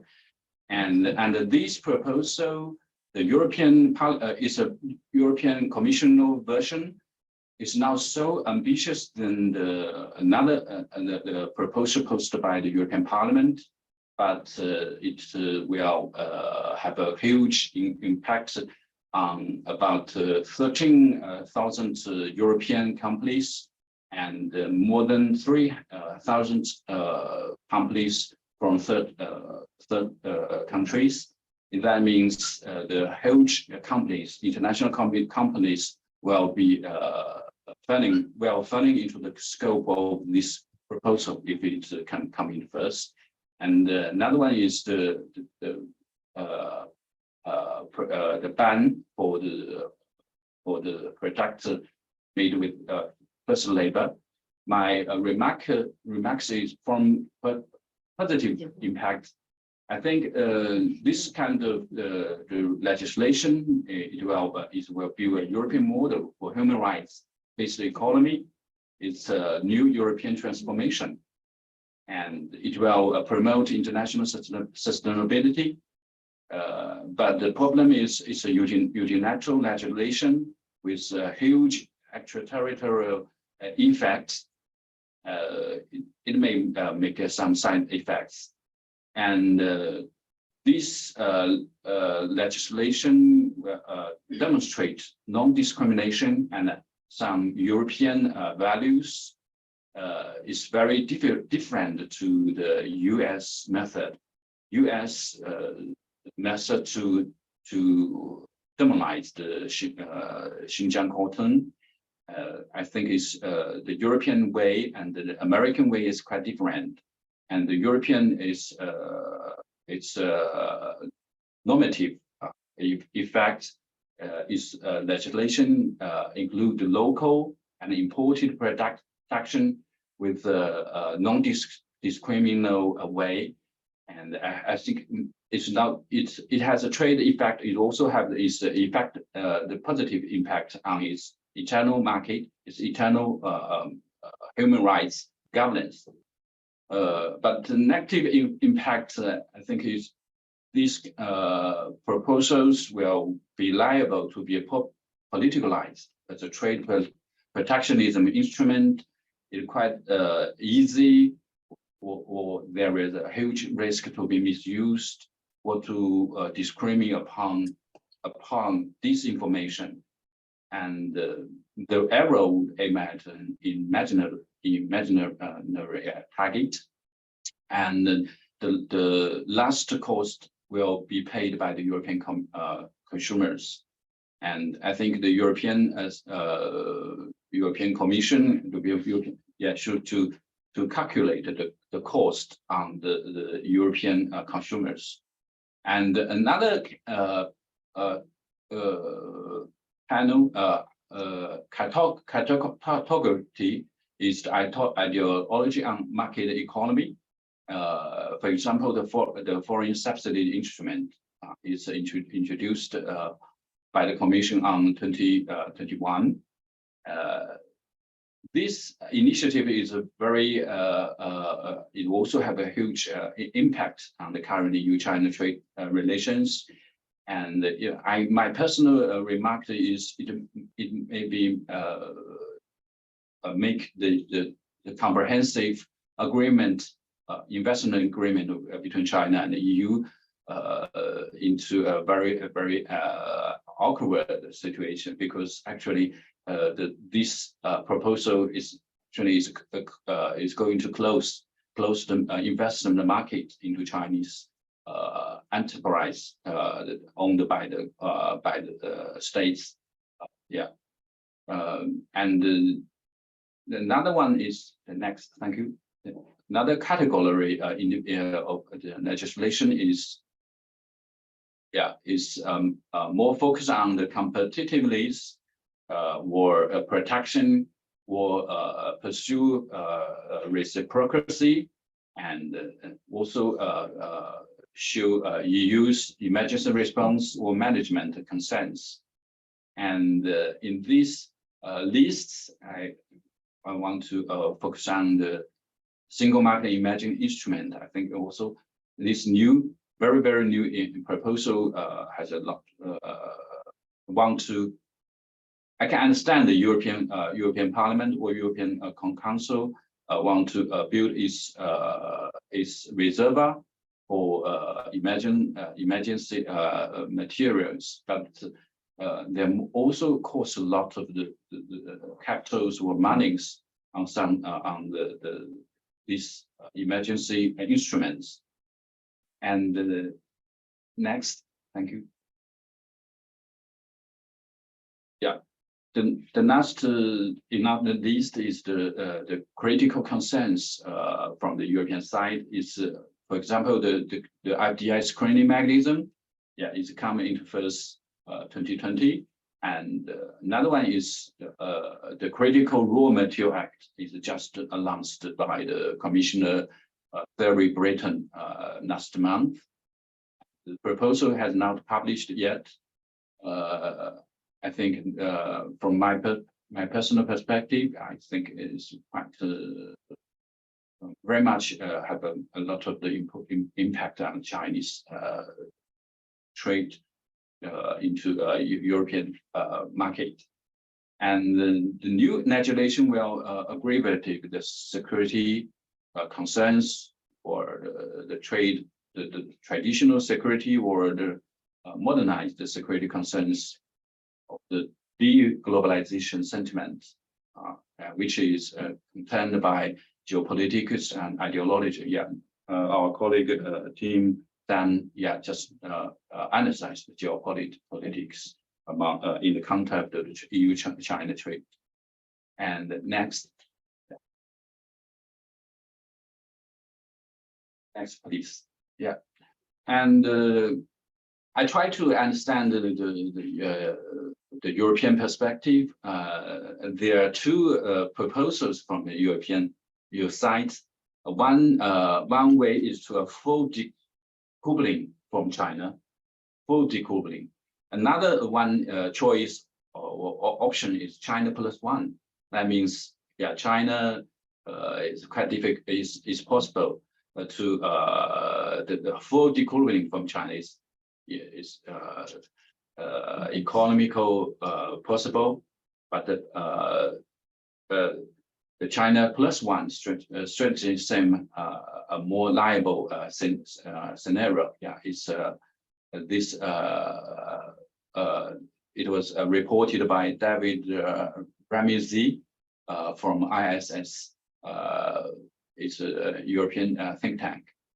Yeah, I very much agree with his opinion. Is in any scenario, consumers will likely end up paying a much higher price for product reliability. Yeah. From next, please. From yeah, and then to add the new the report. Yeah, just the speech by the Executive Vice President Dombrovskis yesterday. He said decoupling from China is not an option for our company, and it's European companies, and the European Union will focus on the diversification and better risk management. And this is also mentioned by the scholars. And the EU will continue engaging with China with pragmatics and without naivety. And the trading relationship need more balance and reciprocity. Yeah. I think maybe it's a very typical version to the China +1. But maybe the EU also want to redefining the way. So it's let's to follow up the Europeans' choice. And the last is my personal humble suggestion. Yeah, please, next. Next. Yeah. I'd like to suggest to deepen globalization in an open and a constructive way. I think for the European side, it's time for the EU to consider the feasibility to unfreezing the CHEN, the Comprehensive Agreement on Investment between EU and China. I think it's time to conclude the agreement trade between EU and China. I think it will build a warmer atmosphere for both sides. And for China, I think we can launch a new negotiation with European Union or other interested country to guarantee open and connected global critical supply chain, including critical raw material supply, critical medical or pharmaceutical supply, even energy supply, and other critical or concerns from both sides. It could lead to a bilateral or plurilateral or multilateral treaty or an international organization. As its core principle, to maintain global critical supply chain with good faith, and very, very rare exceptions should be added into international rulebook. And I think it should be a new legal obligation to contracting parties. This treaty or institution could be under a space of the AIIB, also, of course, the WTO or other entities in treated forum. Thank you. It's my contribution. Thank you very much. Welcome to the comments. Thank you, Professor Ye. Professor Ye gave in his speech, he gave us a very clear and picture and roadmap of the EU legislation aiming to adjust its economic relations with China. And he also gave us his suggestions to promote China-EU economic cooperation. Thank you for Professor Ye. And I'm a little bit nervous because the bell rings, warned me that we are running out of time, and I'm not a good moderator, and I didn't manage the time very well. But because our four speeches are all very excellent, so I still want to give an opportunity to participate, to raise just one question to our speakers.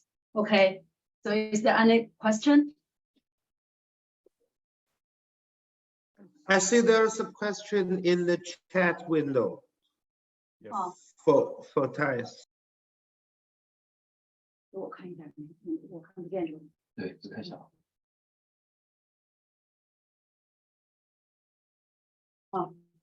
This is a question for Professor T.S.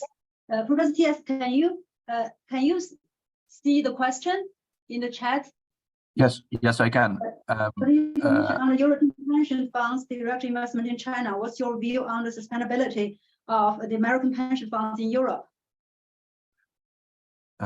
It's a very good question, and one I haven't considered in depth, so I'll have to share some initial thoughts, but it's certainly a topic that demands more thoughts later on. But I think, and it depends on what sustainability means in this sense, sustainability in the green ESG sense, or sustainability in the let's say the projected presence of these funds in Europe. But I think if it means the second thing, then US European engagement on that level won't there aren't big issues lying ahead when it comes to ESG standards and so forth. I think there's bigger issues and there's greater concern, although I'm not sure specifically how these relate or in what way they're already impacting pension fund relations. But there are growing concerns about sustainability policy of the US government beyond the current administration. And just to give some initial thoughts and a very short answer, I think asking or looking from the perspective again of the Western European institutional investors and particularly Dutch pension funds, the prospect of sustainability policy in a next Republican administration in Washington is a great cause of concern. So I would think that at least partly explains or answers the question. I hope it does. If not, feel free to reach out after the session. I'd love to talk a little bit more about this. Thank you. Okay, thank you for your very quick and clear answer. So we have to stop here. I was informed by the organizer because in order to ensure that our whole conference won't prolong too much, we have to stop here our panel, and we will have 5 minutes for break, and all the participants will come back at 几点？5分钟以后。现在是58。现在是58。At 11:05, Central European time, 11:05. So thank you for all the speakers in the panel 1. Thank you very much.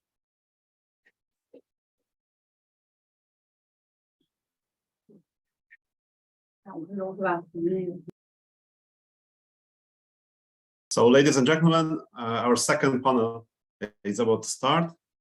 So, welcome you back, all of you.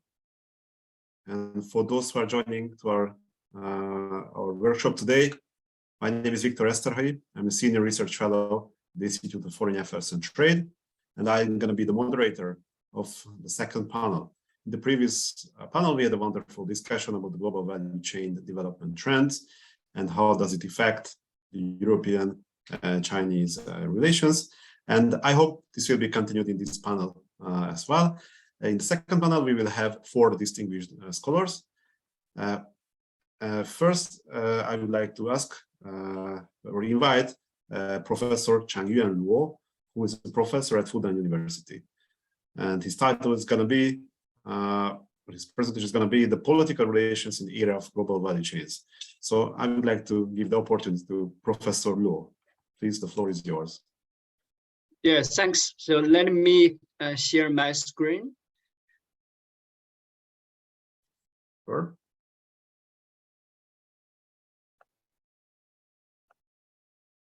Can you see it? Yes, yes, we can. Yeah. Thanks, Chairman. Yeah, it's my great honor to be here. Yeah. This is ongoing research work with my colleague Wang Ling. Yeah, the title of the presentation is Supply Chain and Political Relations. So with respect to motivation, yeah, we have some observations. Yeah, you know that South Korea and Australia are important trade partners of China. And China signed a free trade agreement with both countries in 2015. China is also the largest trade partner of both countries. And China and South Korea also have a good political relationship. However, political relations between China and Australia have deteriorated in the past few years. So according to our observation, maybe this difference maybe is related to the types, the different types of supply chain relation between China and 2 countries. Yeah, China and Korea actually has a close and deep supply chain relation. However, China and Australia trade is dominated by primary goods and industrial manufactured goods, making a deep and close supply chain relationship. So what we concern is about the impact of trade in the area of supply chain. Yeah, for traditional trade, yeah, we know that we emphasize the division of labor and trading, and the boundary between the buyer and the seller is quite clear. But for supply chain trade, yeah, we still emphasize the division of labor, but we also, emphasize cooperation or collaboration between countries. And the boundary between the buyer and the seller actually is quite blurry. So the question we want to answer is, yeah, how trade in the supply chain area affects international political relations. Yeah, and are political relations affected by the supply chain relationship between two countries? So if the difference between China-South Korea political relations and China-Australia political relations, yeah, related to the different supply chain relations between China and two countries. So in literature, yeah, you know that there is a huge literature about the relationship between trade and political relations, yeah, especially in the in politics and in international relations. Yeah, one view is that trade leads to peace. Yeah, not only theoretically but also empirically. Yeah. But another view is that maybe trade leads to conflict. Yeah, the same, not only theoretically, but also empirically. In economics, yeah, there is also some papers, yeah, which investigate the impact of trade on political relations. Yeah, Márton's paper in 2008, yeah, paid early attention to this topic. Yeah, they believe that trade can promote peace, but multilateral trade maybe reduce the interdependence between specific countries and increase the possibility of conflict between them.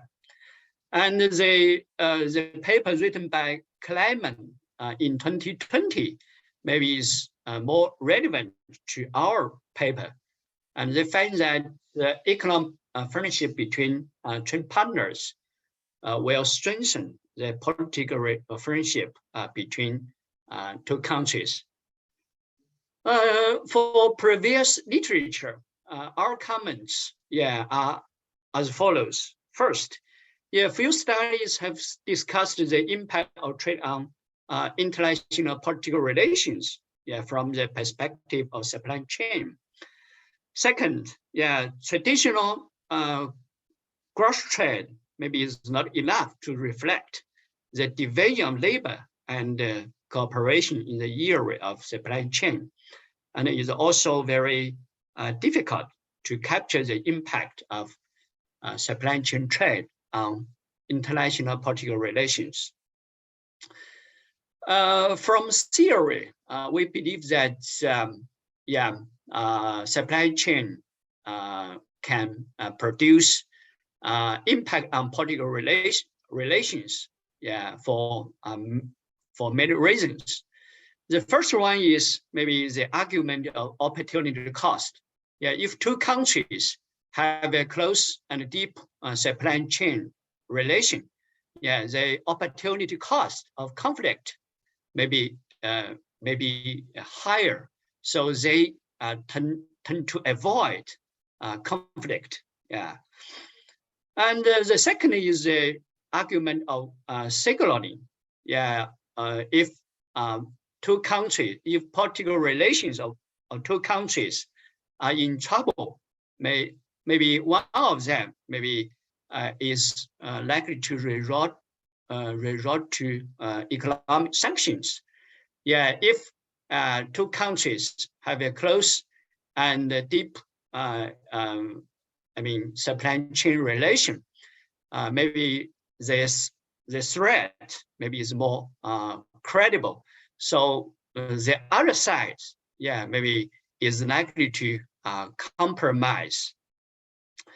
The third one is the argument of interest group. Yeah, if two countries have a close and deep supply chain relation, maybe more interest groups are involved. So they have motivation to lobby the government to avoid conflict with trade partners. Yeah. The final one is the argument of spillover effect. Yeah, if two countries, yeah, have a close and deep supply chain relation, yeah, the conflict in one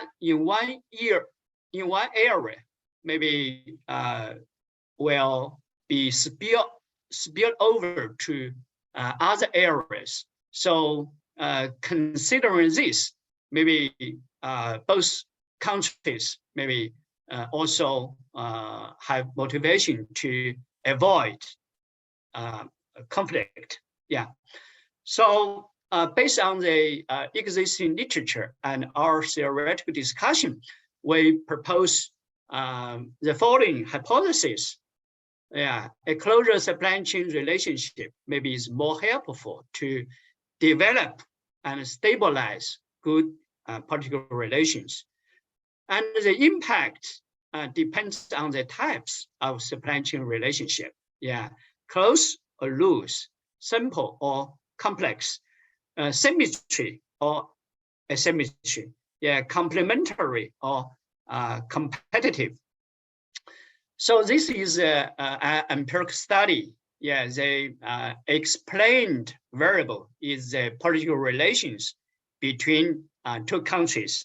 So we employ the vote of the General Assembly to construct a measurement of politic relations between two countries. So we construct voting similarity index. So we have S score, pi score, and kappa score. But the limitation of voting similarity index is that they cannot control the difference of voting content. So this limitation, yeah, has been improved in Bailey's work in 2017. They propose an indicator of the ideal point of foreign policy. The smaller of the ideal point distance between two countries, the closer their foreign policies are, and the more friendly their political relations are. The key explanatory variable is supply chain relations. We refer to Duval's paper in 2016 to construct supply chain relations between two countries. So in this equation, the denominator is the sum of two countries, is the sum of economic scale of two countries. And the numerator is the sum of value-added trade of two countries. So DVAIJ is the value-added export from country I to country J. And the DVAJI is the value-added export from country J to country I. And we also include some control variables. Yeah, whether two countries are neighboring countries and whether they are allies. And we also control the gap of institutional quality of two countries, and the gap of GDP growth rate of two countries, and the gap of GDP per capita of two countries. And political relations, the data from Bailey's work and ETOP database. And with respect to supply chain relations, we employ ADB Marial database. So we have a pilot data of 60 countries from 2007 to 2020.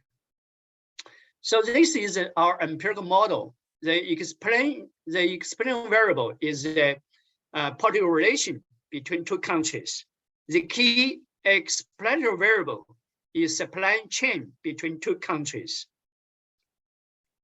And due to time limit, I skip the technical issues. So this is our baseline estimation results. We find that supply chain actually has a negative and significant impact on policy distance between two countries. So a closer supply chain relation lead to smaller policy difference, means maybe they have a higher, voting similarity, or they are more friendly, in politic relationship. And we also conduct some robustness checks, with respect to vote. We focus on important issues only. The results are shown in column 1. And in vote, we exclude nuclear issues, and the results are in column 2. And the results remain almost the same. And in column 3 to column 5, we use a voting similarity as a explainable variable, S score, kappa score, pi score. All of them suppose that supply chain relationship, maybe a closer supply chain relationship, maybe leads to higher similarity of voting. And we also conduct additional robustness checks, and the results still remain the same. And then we discuss, the different types of supply chain relations. So we refer to literature to construct an indicator to capture the closeness of supply chain relations. And we also refer to literature to construct an indicator to reflect the complexity of supply chain relationship. By constructing indicators, we divide the sample into sub groups. In column 1 and column 2, we have loose supply chain relation. And in column 2, we have close supply chain relation. We find that compared to loose supply chain relation, a closer supply chain relationship leads to a smaller policy difference between two countries. And in column 3 and column 4, we have a group for simple supply chain relation, and we also have complex supply chain relation. We find that compared to simple supply chain relation, two countries, if two countries have a complex supply chain relations, maybe their politic relations are much better. And we also refer to literature to construct the symmetry or asymmetry of supply chain dependency. So we find that compared to a weak symmetry, a strong symmetry of supply chain dependency leads to much better political relations. And we also take into account the degree of the participation in the global supply chain of two countries. We refer to literature to define the degree of a country's participation in the global supply chain based on not only forward linkages, but also backward linkages. We find that whatever, measurement we use, forward linkage or backward linkage, we find that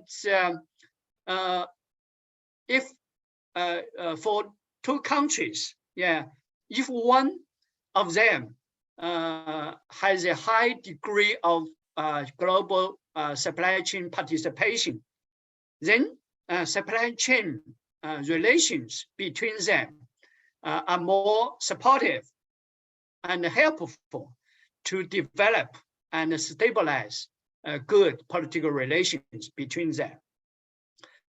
And finally, we also take into account the position in the global supply chain of two countries.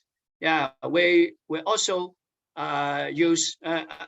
refer to existing literature to measure a country's position in the global supply chain.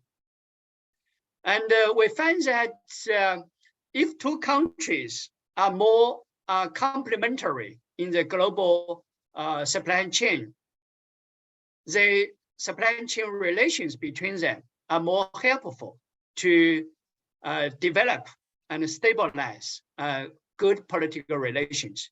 But if they are more competitive in the global supply chain, then the supply chain relations between them maybe is less supportive or helpful to develop and stabilize political relations between them. So this is a very preliminary research. We have three main findings. First, the supply chain relationship between two countries maybe has a positive impact on international political relations. And when the supply chain relation between trade partners is closer, more complex, maybe the positive impact of supply chain relationship on political relations is much stronger. And the more symmetrical the two countries' dependence on the supply chain, and the deeper their participation in the global supply chain, and the complementary their positions in the global supply chain, the stronger the positive impact of the supply chain relationship on political relations. So our findings maybe shed some light on the issues, about the relationship between China and the European Union. So if both sides have a deeper, closer, and complementary, or more symmetrical, supply chain relationship, maybe political relations will benefit from such trade relationship. So this is my pretension. Your comments are quite welcome. Thanks. Professor Loh, thank you very much. This was really a thought-provoking presentation, and I have to confess, I was thinking, how can I borrow some of your thoughts in my own research? Thank you. Thank you very much for this great presentation. Thank you, And then I would like to introduce our second speaker. He's Péter GORECZKY. He's a senior analyst and also the manager of Asia Pacific Research Program, the Institute of Foreign Affairs and Trade. So Péter, he's my colleague. So Péter, please, the floor is yours. Thank you very much, Viktor, and thank you for getting invited to this panel discussion. So let me welcome everyone. And I've also prepared a couple of slides, so I will try to share my screen now. I hope I will succeed. Is it okay? Is it visible? Yes, it is. Yeah, Thank you. perfect. Okay. So I will focus my presentation on two main questions. One is, what are the main factors behind the supply chain disruptions that we have been experiencing recently in the global economy? And the second will be, what effects could these disruptions have on EU-China economic relations? So first, what's behind all those phenomena that we call disruption of supply chains today? The disruption of supply chains is often associated with the COVID crisis. So we like to consider this is the COVID as a watershed event. However, the phenomenon is much more complex. The pandemic is not the only reason for those challenges that we have been witnessing. Today, we can already conclude that the pandemic only amplified some trends and accelerated the transformation of the global economy and highlighted the unsustainability of global supply chains. So let's take a closer look at the main reasons of why we are witnessing an unprecedented and prevailing turmoil in global and regional supply chains. If we identify those reasons, then maybe it's easier to analyze the possible effects of the supply chain disruption on EU-China economic relations. The first of those factors is the increasing geopolitical tensions. So due to the US-China tariff war and other international trade disputes, a number of companies had started to build inventories, which moved the demand and supply out of their balance. And since the 70 to 80% of international trade involves global value chains, trade disputes have a disruptive event on value chains. And the introduction of new tariffs had generated a shift in trade that put further stress on global logistics. And beyond that, the economic self-reliance and the restriction of foreign direct investments in some sectors had put high on political agendas, or were put high on political agendas already in the pre-COVID era. And this manifested also in launching new national FDI screening mechanisms. Geopolitics was gaining importance quickly among location selection factors of manufacturing companies, especially in the United States and the European Union. And the discourse in the EU about creating some sort of strategic autonomy was already ongoing before the COVID outbreak. And we can say that we are moving towards a data-driven global economy. This is the near future, or in some cases already the present. And we can declare that the corporate value creation was already going through a major transformation before the pandemic. So the age of the linear or pyramid-like value chains was already coming to an end. And instead of that, business entities were moving towards establishing so-called value-creating ecosystems and the digital supply networks. The term supply chain 4.0 expresses the fourth industrial revolution transforms supply chains. It's about the application of Internet of Things, the use of advanced robotics, the application of advanced analytics of big data in supply chain management. So companies place sensors in everything, create networks everywhere, automate anything and analyze everything in order to improve significantly their performance and the satisfaction of their customers.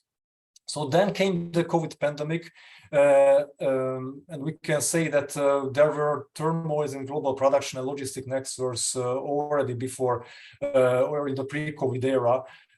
Just two examples for that.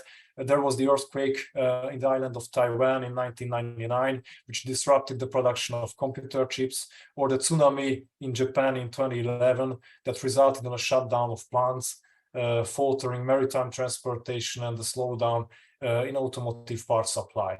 But the COVID crisis differs from the previous ones in a sense that we are talking about a series of turbulences that hit several regions and countries at the same time.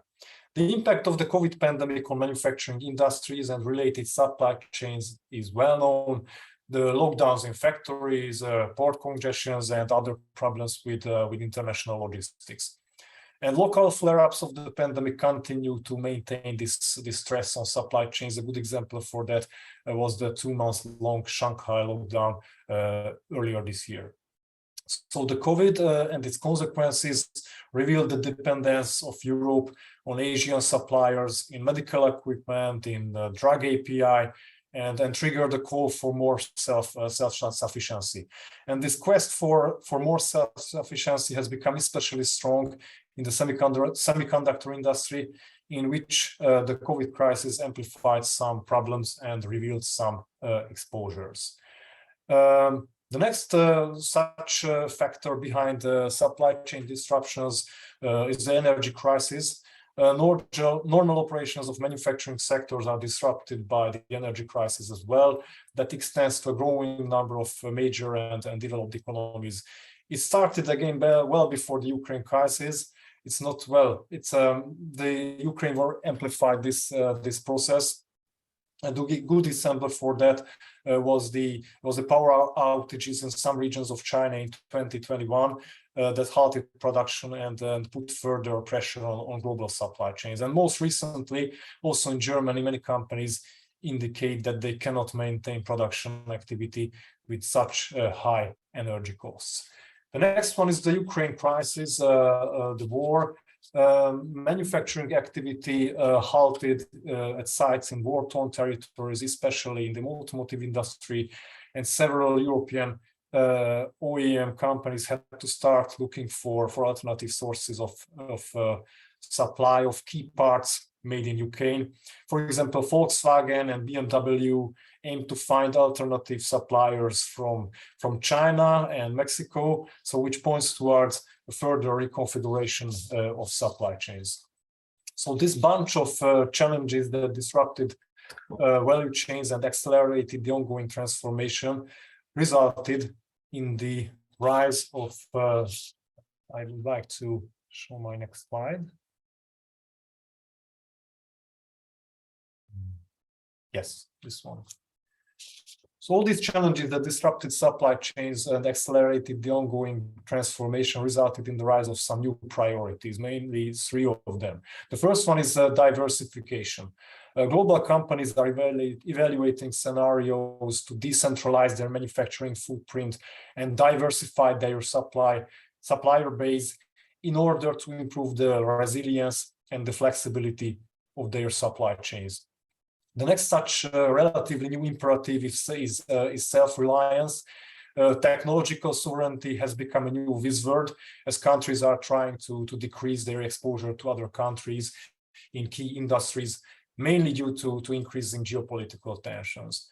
And last but not least, the third one is sustainability. Countries try to move towards a more sustainable FDI stock, which means economic activity that is more resilient to the climate change and to unexpected turmoils of the global economy. And my next point is, as I've indicated at the beginning, is what effects these new priorities may have on EU-China economic relations. Let's take a look at first diversification. Supply chains of many European companies are dependent on China, so reducing exposure to China as a manufacturing location or as a supplier base will certainly remain high on the agenda of politicians and corporate executives throughout Europe. China's zero COVID policy and the experiences of the Shanghai lockdown this year seem to provide further arguments for that. So the major dilemma is whether to reshore or not to reshore, whether to bring manufacturing back to Europe from China or not. And according to a survey made by Buck Consultants, over 60% of European and US manufacturing companies expect in the next 3 years to reshore some part of their Asia production. And 1 out of 5 among those companies expect to repatriate the majority of their China and Asia production capacity. And still, we do not see high levels of reshoring, especially not in Europe. And it's because that there are substantial hurdles that should be overcome. higher operating costs in Europe and the US due to lack of scale and the lack of supplier bases in these regions. These are major hurdles. So it's not an easy decision at all. Instead of a massive reshoring wave, we can see that we see that European companies are reevaluating their China strategy. Surely there will be examples for companies completely reshoring their China activity. There will be examples for accelerating diversification within Asian manufacturing locations. And surely there will be examples for the being in China for China strategy, which means that China is no longer an export platform of European companies, a global export platform, but they locate production in China to supply the local market. This may be also a good decision, a good choice to reduce logistics risks. And there's also a new watchword, it's friendshoring. As the US Treasury Secretary called the locating of production to so-called trusted countries.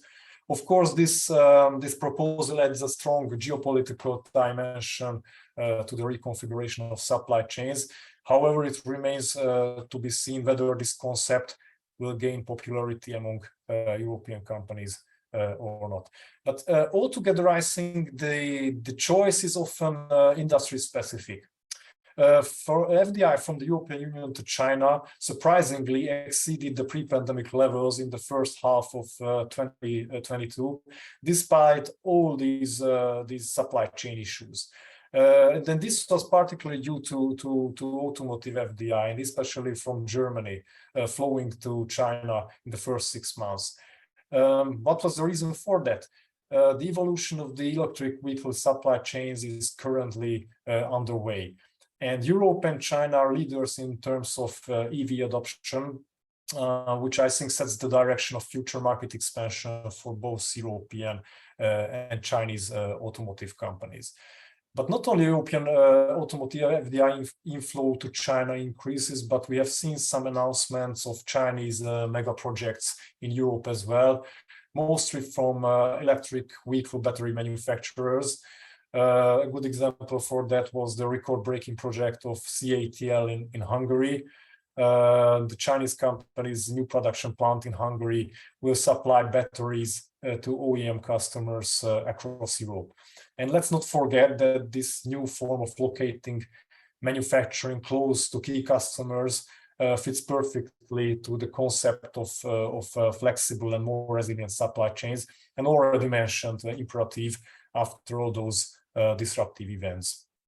And this results in a rapid increase of Chinese greenfield FDI projects in the EU, which is a relatively new phenomenon.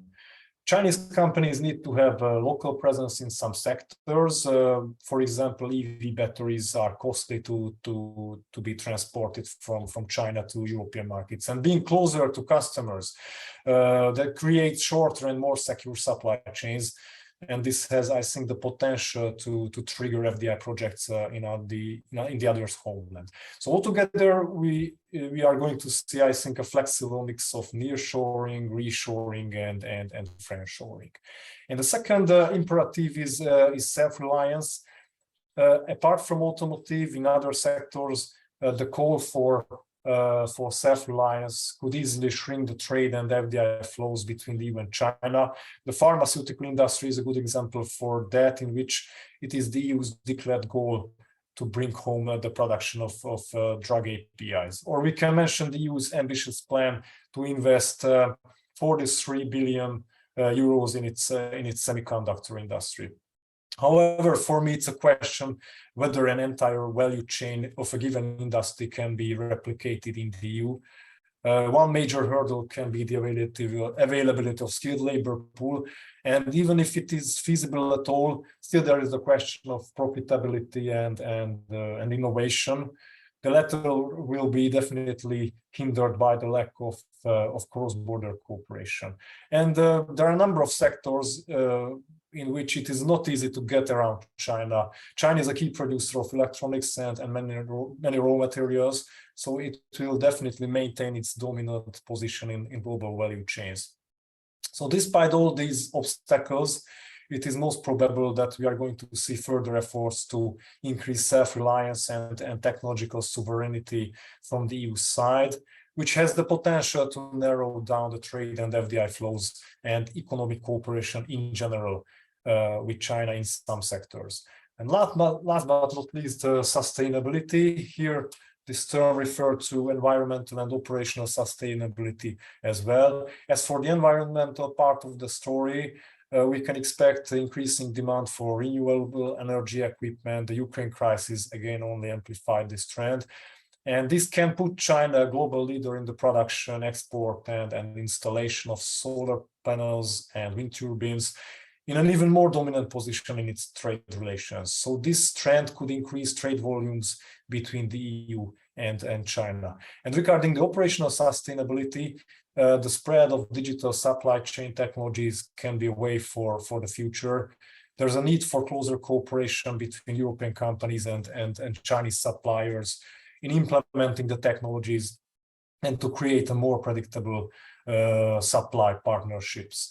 In order to get prepared for unexpected events along the supply chain, companies will have to have an insight to their supplier status at tier 2 level or even beyond. So they will have time to work out plan B with their tier 1 supplier partner. Altogether, cooperation along supply chain 4.0 certainly has its potential. And in my final slide, I would like to summarize my thoughts. The first key takeaway is that we are witnessing a reconfiguration of supply chains along 3 emerging priorities or imperatives: diversification, self-reliance, and sustainability. Geopolitics will increasingly impact business decisions, that's sure, business decisions of European companies regarding China. And based on these 3 priorities, I think there will be no new normal that could be applied for all industries. Companies have to find their own response to the supply chain disruption and the ideal manufacturing footprint for the future. In that terms, we are going to see a mix of offshoring, reshoring, nearshoring, and friendshoring. And being closer to the customers, it has gained new priorities, so this could trigger maybe new FDI projects in both directions, I mean the EU and China. And last but not least, hopefully there will be industries that lead to the economic cooperation and improve the statistics, and the electric vehicles and renewables are in a good position to be potential candidates for that.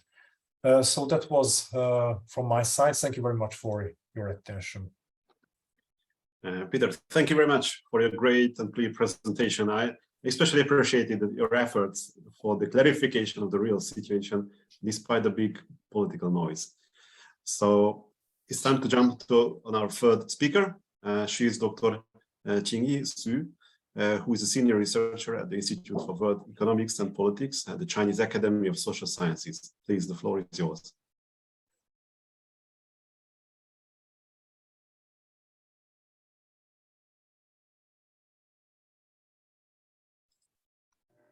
Okay, thanks the moderator and thanks the organizers invitation. And it's my honor. I'm very glad to join this meeting. My presentation mainly focuses on global supply chain disruptions and China-EU cooperation. My presentation includes the 3 parts. For the first part, I want to say something about the sources of global supply chain disruptions. I think it's important to differentiate the risk and the security of global supply chain. And in the second part, I want to say some about the impact of the global supply chain disruptions. Mainly under short-term and long-run effects. And finally, I want to give my suggestions on China-EU economic cooperation on global supply chains. The first is to establish an inclusive supply chain policy coordination mechanism. And the second is the launch of joint initiatives on export restrictions. And finally, is strengthen bilateral supply chain cooperation. For the first part, we know that the global supply chain disruption is a new normal. We know that the advantage of global supply chain is to improve production efficiency and reduce production costs. And the premise of this existence is a free flow of goods, capital, and people.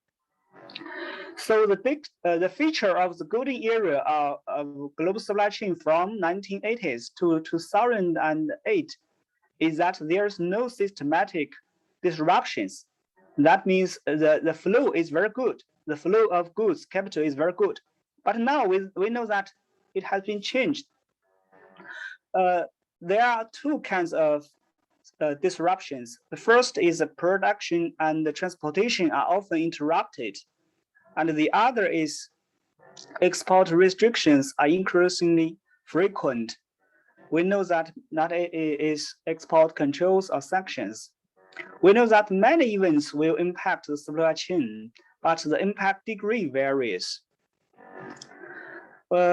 This figure shows us that from the 1990s, there are so many world uncertainty event, but before the 2008 financial crisis, although there are some uncertainty events, but the impact on supply chain is not so large.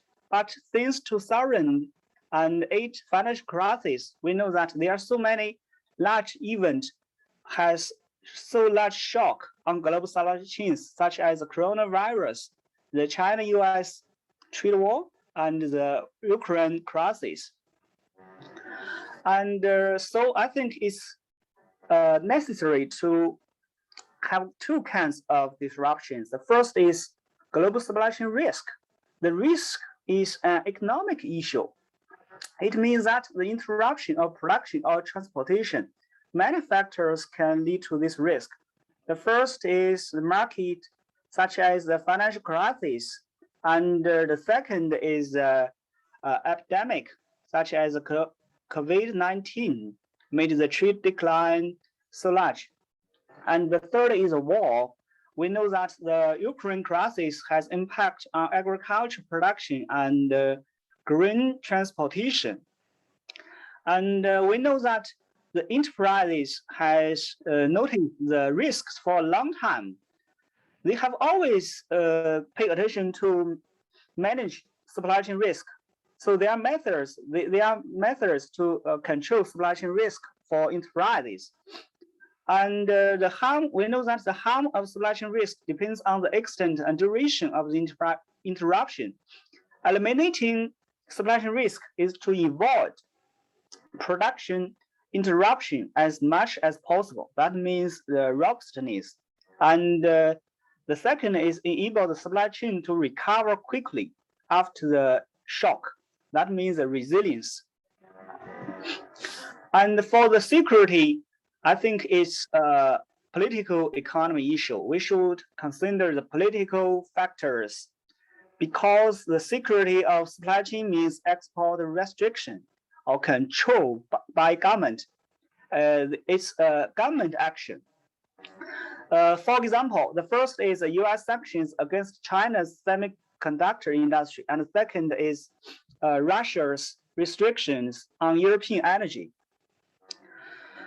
Actually, economists have long noticed the security problems arising from the interruption of imports. For example, for the energy, for the food security, and there are so many cases of embargo in history.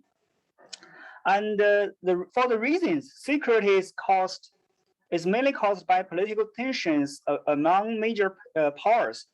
For it depends on the impact depends on the controlled products and targeted countries. The importance of the products and the importance of the targeted countries. So I think it can only be solved by easing the political tensions of major powers. The figure shows us that the geopolitical risk index, and we can see from this figure that since since 1900. In these 2 years, the geopolitical tensions between the major powers are rising in recent 2 years. And just as the last speaker said, Mr. Péter said, that the geopolitical tensions. And the second, I want to see some about the impact. In the short term, I think the disruptions can affect global trade and world economy. The WTO just released its forecast on this year's and next year's the growth rate of world trade.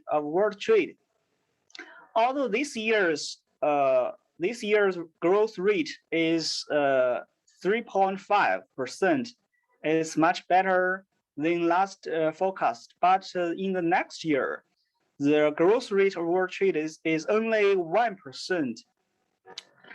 Sharply down from the previous estimate.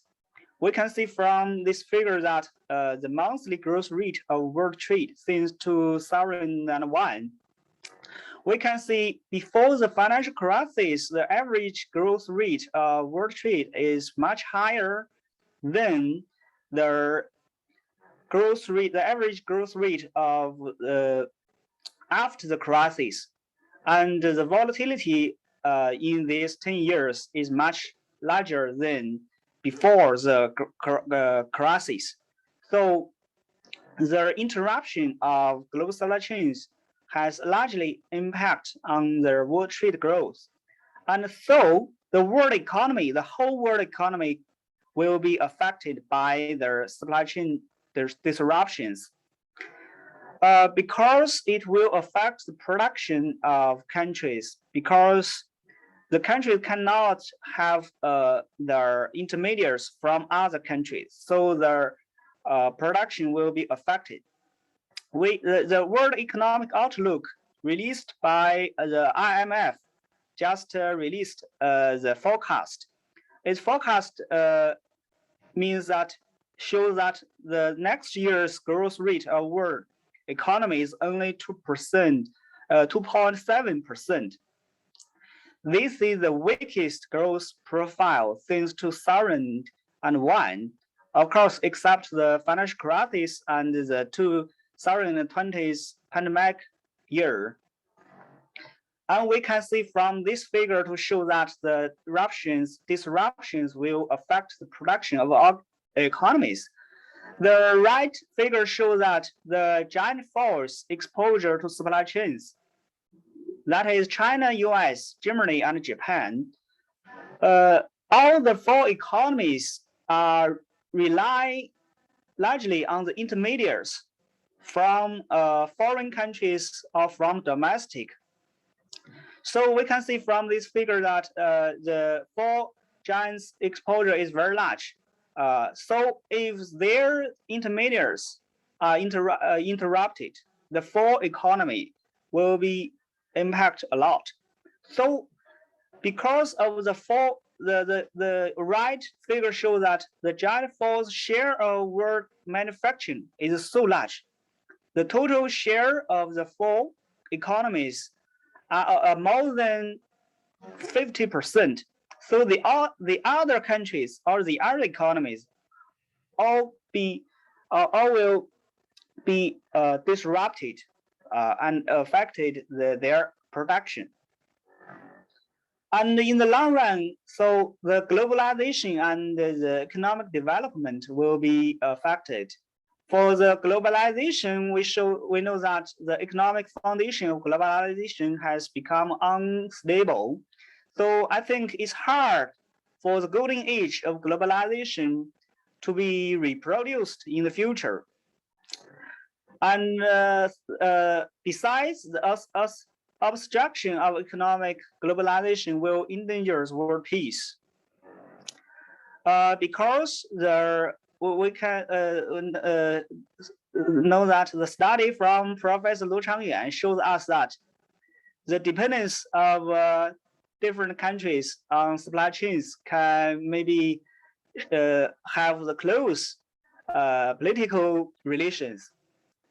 And the second is that whether for developed or developing countries, the economic growth will stagnate for a long time, causing various social problems. This figure shows us that the primary commodity prices, we can see that the prices of primary commodity, for instance, energy, food, and natural gas, they increased sharply.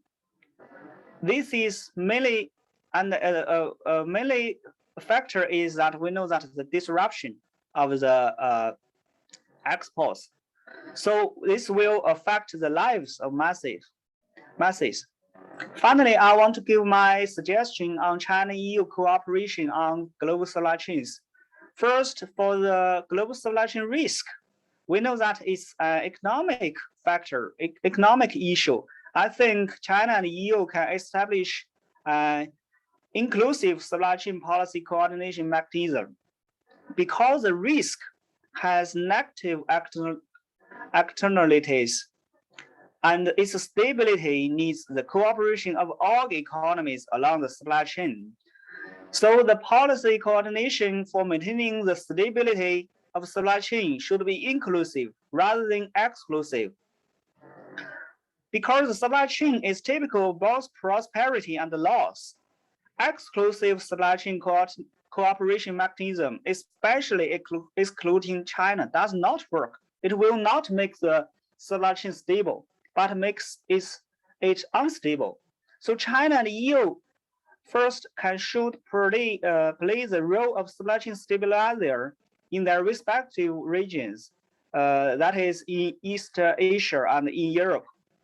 And also for the bilateral level, China and EU can also establish a bilateral dialogue and cooperation mechanism to maintain the stability of supply chain. And in the multilateral level, China and EU can help and can cooperate to establish a multilateral mechanism to withstand supply chain risks. Second is that China and EU can launch joint initiatives on export restrictions. This is to deal with the security of supply chain. And first I want to say that for the United States, there's no supply chain security problem in the United States. Although the United States leaders say they have supply chain security issues, I don't think the US has supply chain security problem. It just has risk issues. But for other economies, they more or less have supply chain security problem because no country has the ability to impose export controls on the United States, because the United States has the largest powers in the global supply chains. No country can impose export controls on United States. And the export restriction is the main reason for the security of supply chain. And so the rules, I think the rules for export restriction should be established. That means export restrictions cannot disrupt the supply chain. So we should be aware of the political nature of supply chain security. Major powers should take responsibility and emphasize cooperation or benign competition or healthy competition. We should not ignore the economists' beliefs that trade brings win-win results. This table is from two economists in American economists. They give us the aggregate gains from US-China trade. So although United States aggregate gains or welfare is not so large with China, but the US with China's trade has much contribution to US welfare from trade. So both countries can have welfare from trade. And finally is the strengthened bilateral supply chain cooperation between China and EU. China and EU are still highly complementary, I think. There's no fundamental conflict of interest between China and EU. First is that competition or especially vicious competition or confrontation should not be the theme of the time. So I think supply chain cooperation will benefit both China and EU. And for the cooperation industries, I think there are so many industries from low-end to high-end industries. And for the service trade, I think the digital economy is also a key area of China-EU cooperation. When the global production potential of commodities is difficult to release, I think the service trade is the growth point in the future.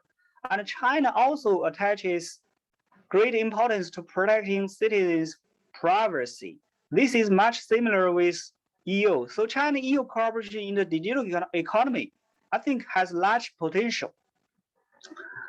Finally, I want to see that in 2006, about 15 years ago, we know the chairman of the US Federal Reserve, Ben Bernanke, he just is one of the winners of the Nobel Prize in economics.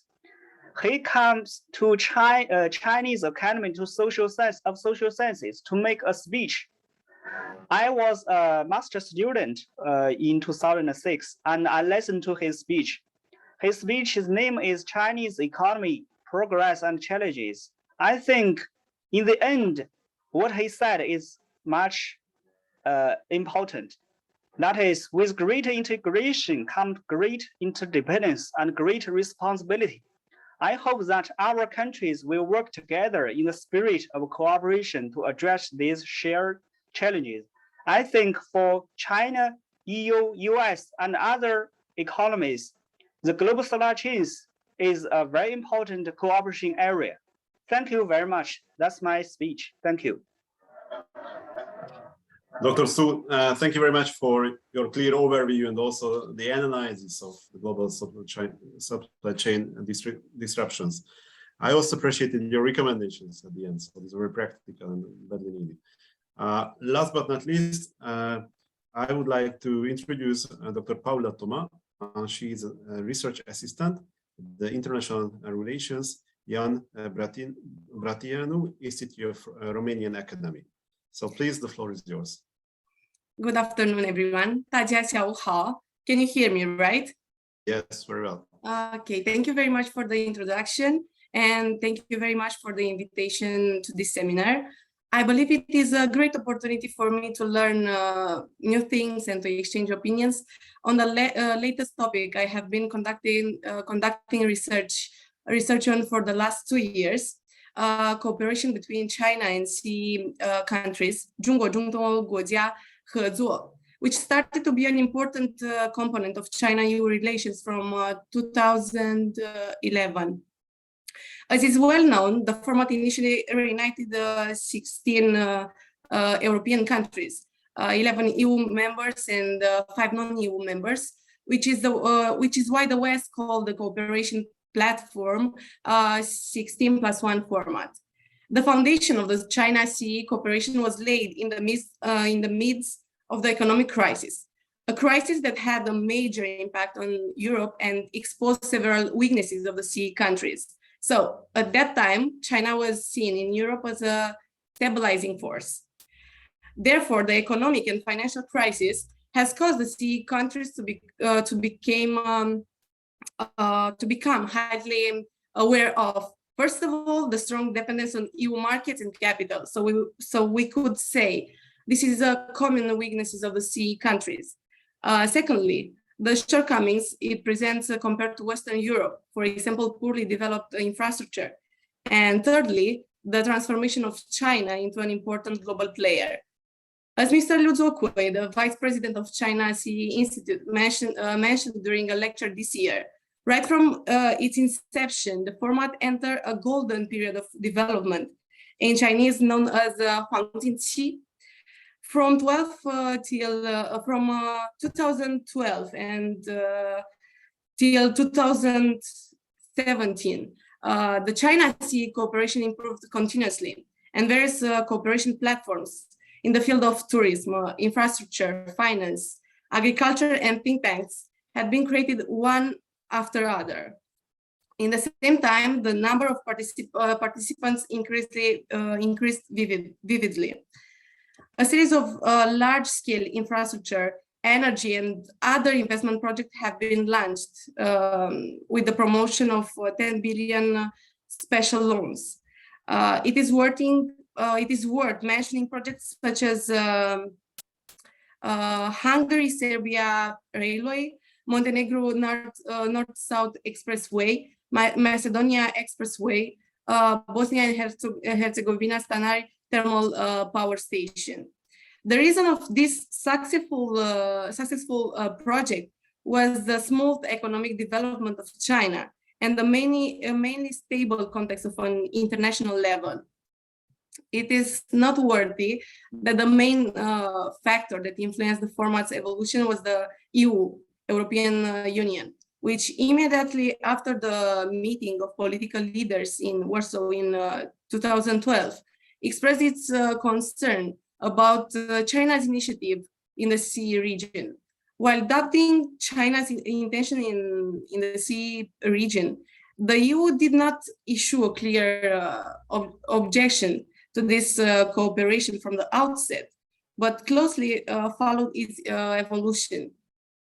In the early years of China-CEE cooperation, EU focused more on solving internal conflicts, as the outbreak of the economic crisis, the ongoing impact of the crisis in Ukraine, the refugee crisis, and the Brexit, which made possible for China-CEE cooperation to achieve multiple good results. But considering the format, a Trojan horse, it didn't take too long for EU to become suspicious of China's increased economic influence in CEE region. In 2019, EU-China relations were undergoing a dramatic change. If until recently, China was simply EU's strategic partner, starting with March 2019, in which China's strategic outlook presented China as a systemic rival. Among the 10 actions proposed by the European Commission and the High Representative for of the Union for Foreign Affairs and Security Policy, the ones related to the security of 5G networks, a field where Huawei is an undisputed leader, and screening of foreign direct investment in critical assets, technologies, and infrastructure definitely indicated an evident track of trust and a new way of looking at China.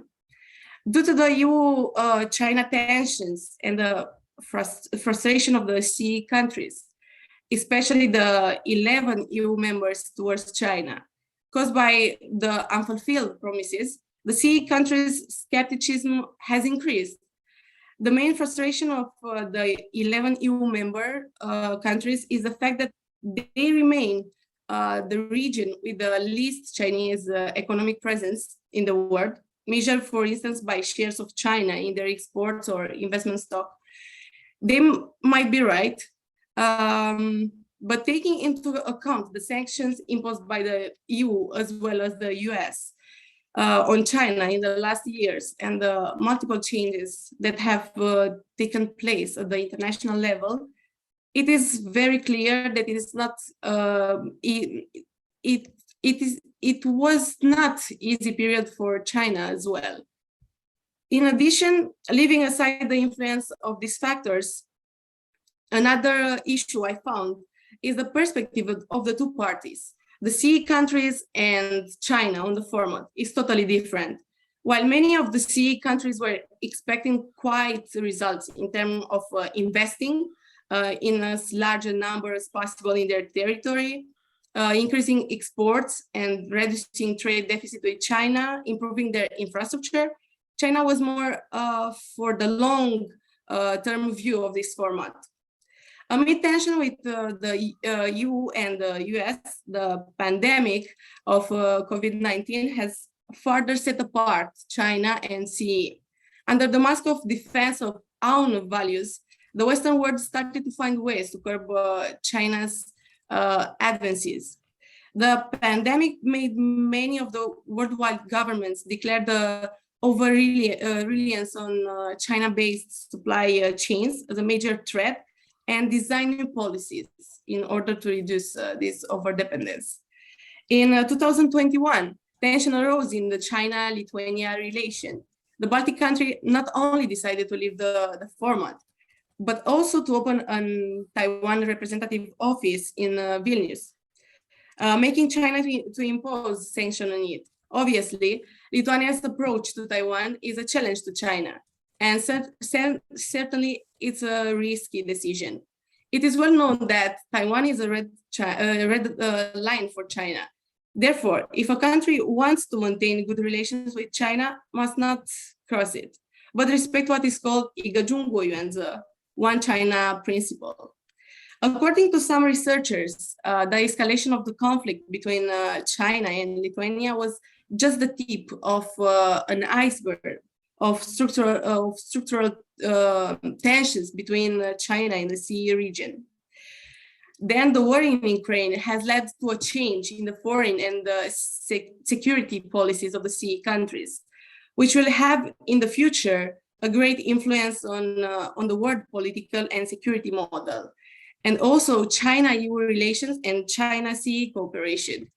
Currently, for the CEE countries, Russia is the main threat, and China is perceived as a reliable political partner of it, which seriously damages China's credibility in the CEE countries.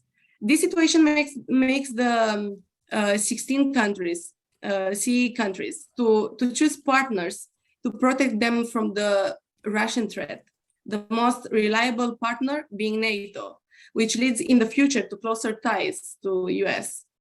Because of its stance on the war of Ukraine, China was not seen as a possible partner, as its refusal to condemn Russia's invasion of Ukraine has led to estrangement from the CEE countries towards China. According to a public opinion survey conducted in autumn 2020 in 12 European countries, it resulted that the perception of China correlates the most with the perception of Russia. The correlation is even stronger in the CEE region, where the historical memories of being under the control of communist Russia causes negative reminiscence of communist China.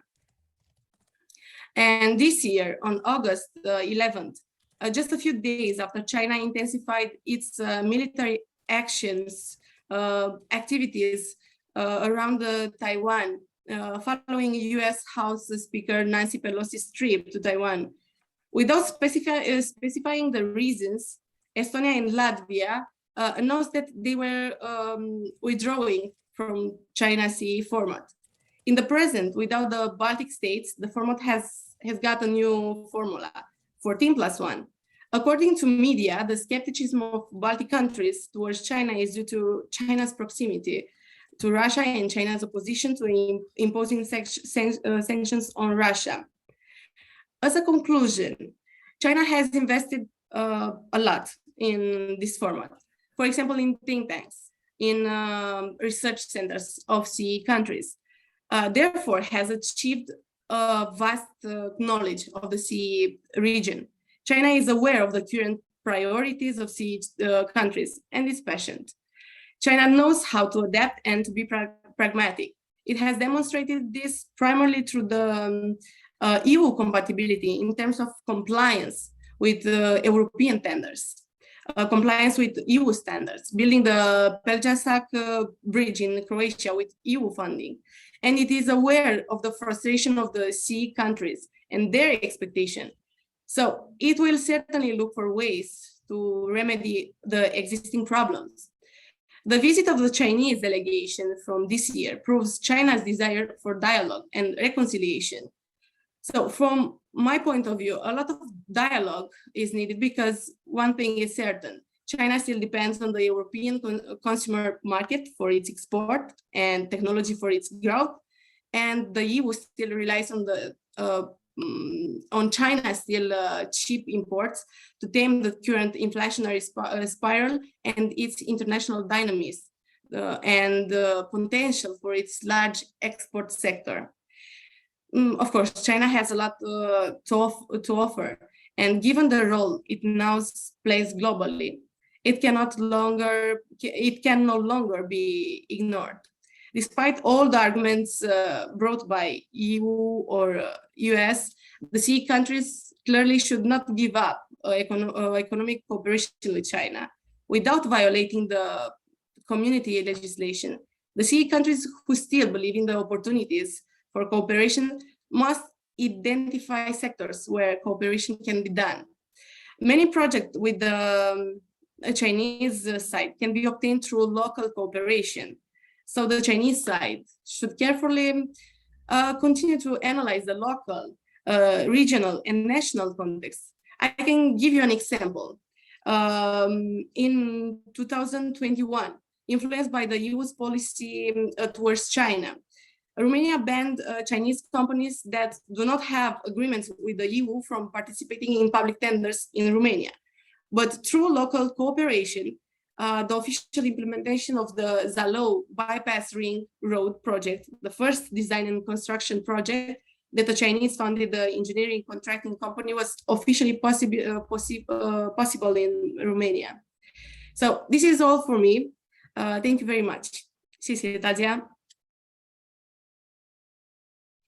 Thank you very much, Dr. Toma, bringing the Central Eastern European issue or the perspective into the discussion. Ladies and gentlemen, unfortunately, we are very much out of time. So I think there will be no time for the Q&A session this time, and it would be wise to jump on the closing session. So once again, I would like to thank very much for our great speakers for the contribution. It's very much, it was really a great opportunity to be the moderator of this panel this time. And again, thank you all of you. And nothing remains than to jump on the closing session. I would like to give the floor to our Deputy Director, Dr. Tamás Baranyi, to close today's event. Thank you.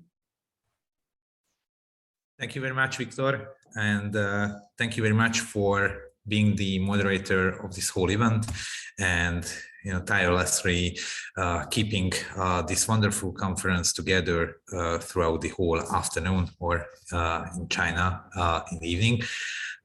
Thank you very much for the China-CEE Institute and all who took part in the organization, and obviously the contributions. I don't intend to keep you up very much longer. I would just highlight, some of the findings that came quite obviously through me. Professor Fong at the beginning and the contribution of Director SCHÖMBERL was I think, in a very interesting contrast, because Mr. Fong emphasized the radically changed situation with regards to China in Europe, that is more heavily politicized than ever before, while Director SCHÖMBERL, on the other hand, stressed the importance of pragmatic relations vis-a-vis China. Obviously, one of them was more descriptive, and the other one was more pointing to what we should do in this respect. Interestingly enough, when we are talking about the contributors afterwards, I think our Chinese colleagues were very pragmatic in their outlook, and they pointed out that the reconfiguration of supply chains are actually bringing along opportunities to work together and to make the value chains local, more localized. Is also an opportunity for economic growth and also political cooperation. In this view, political cooperation grows out from economic necessities, which seems very much true, and I appreciate this viewpoint very much. On the other hand, our European colleagues emphasized the difficulties in this respect, how difficult it is to to work together in an atmosphere which brings along like more and more tensions in the international system. I think both are correct, and this is why it is essential that we maintain such dialogues as we just had today.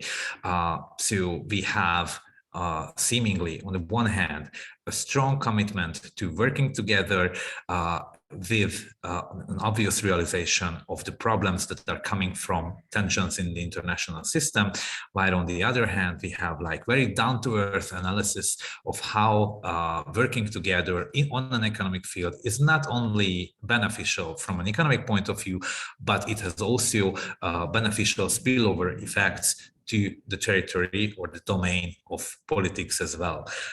So for me, judging from all what has been said here today, the most important point is to keep up dialogue to begin with, and then to keep up and strengthen and amplify economic cooperation against even the odds of international tensions. I think this is a paramount interest of all the countries involved here. And the third is obviously that there are certain ways in which economic cooperation and political cooperation strengthen each other. And this is this should be our point. I think here in Central Eastern Europe, we are very well aware right now of the devastating nature of international tensions and of the devastating nature of war. And I think there is a point when all of our countries need to realize that international tensions need to be reduced, because it is not good for our countries, not good for our populations, and obviously not good for our economies. This is what makes it even more urgent and important to actually continue talking with each other, and also in an academic way, but also in a political way. Just one last sentence about this academic dialogue that we just had today. It was not only one of the most high quality conversations that I was part of in recent months, but it also drew a great number of attention, which is a reassuring thing for me, because it shows that there is still a need for high-level academic exchange of ideas. And again, I think this is a very good basis of all the things that we just discussed. That is economic cooperation first, and letting the beneficial spillover effects go to the domain of political fields as well. So that's why I am very satisfied with this conference today, and I really hope you had the same feelings and same thoughts while listening and participating in it. I think I have no duties left right here, just to encourage us to keep up with this dialogue, and thank again for the organizers of this conference, Viktor ESZTERHAI Doctor specifically for the moderation, and also the China-CEE Institute and the Institute for Foreign Affairs and Trade, and everyone who took part in this conference. Thank you very much, and have a good day or a good evening. Thank you, Deputy Director BARANYI.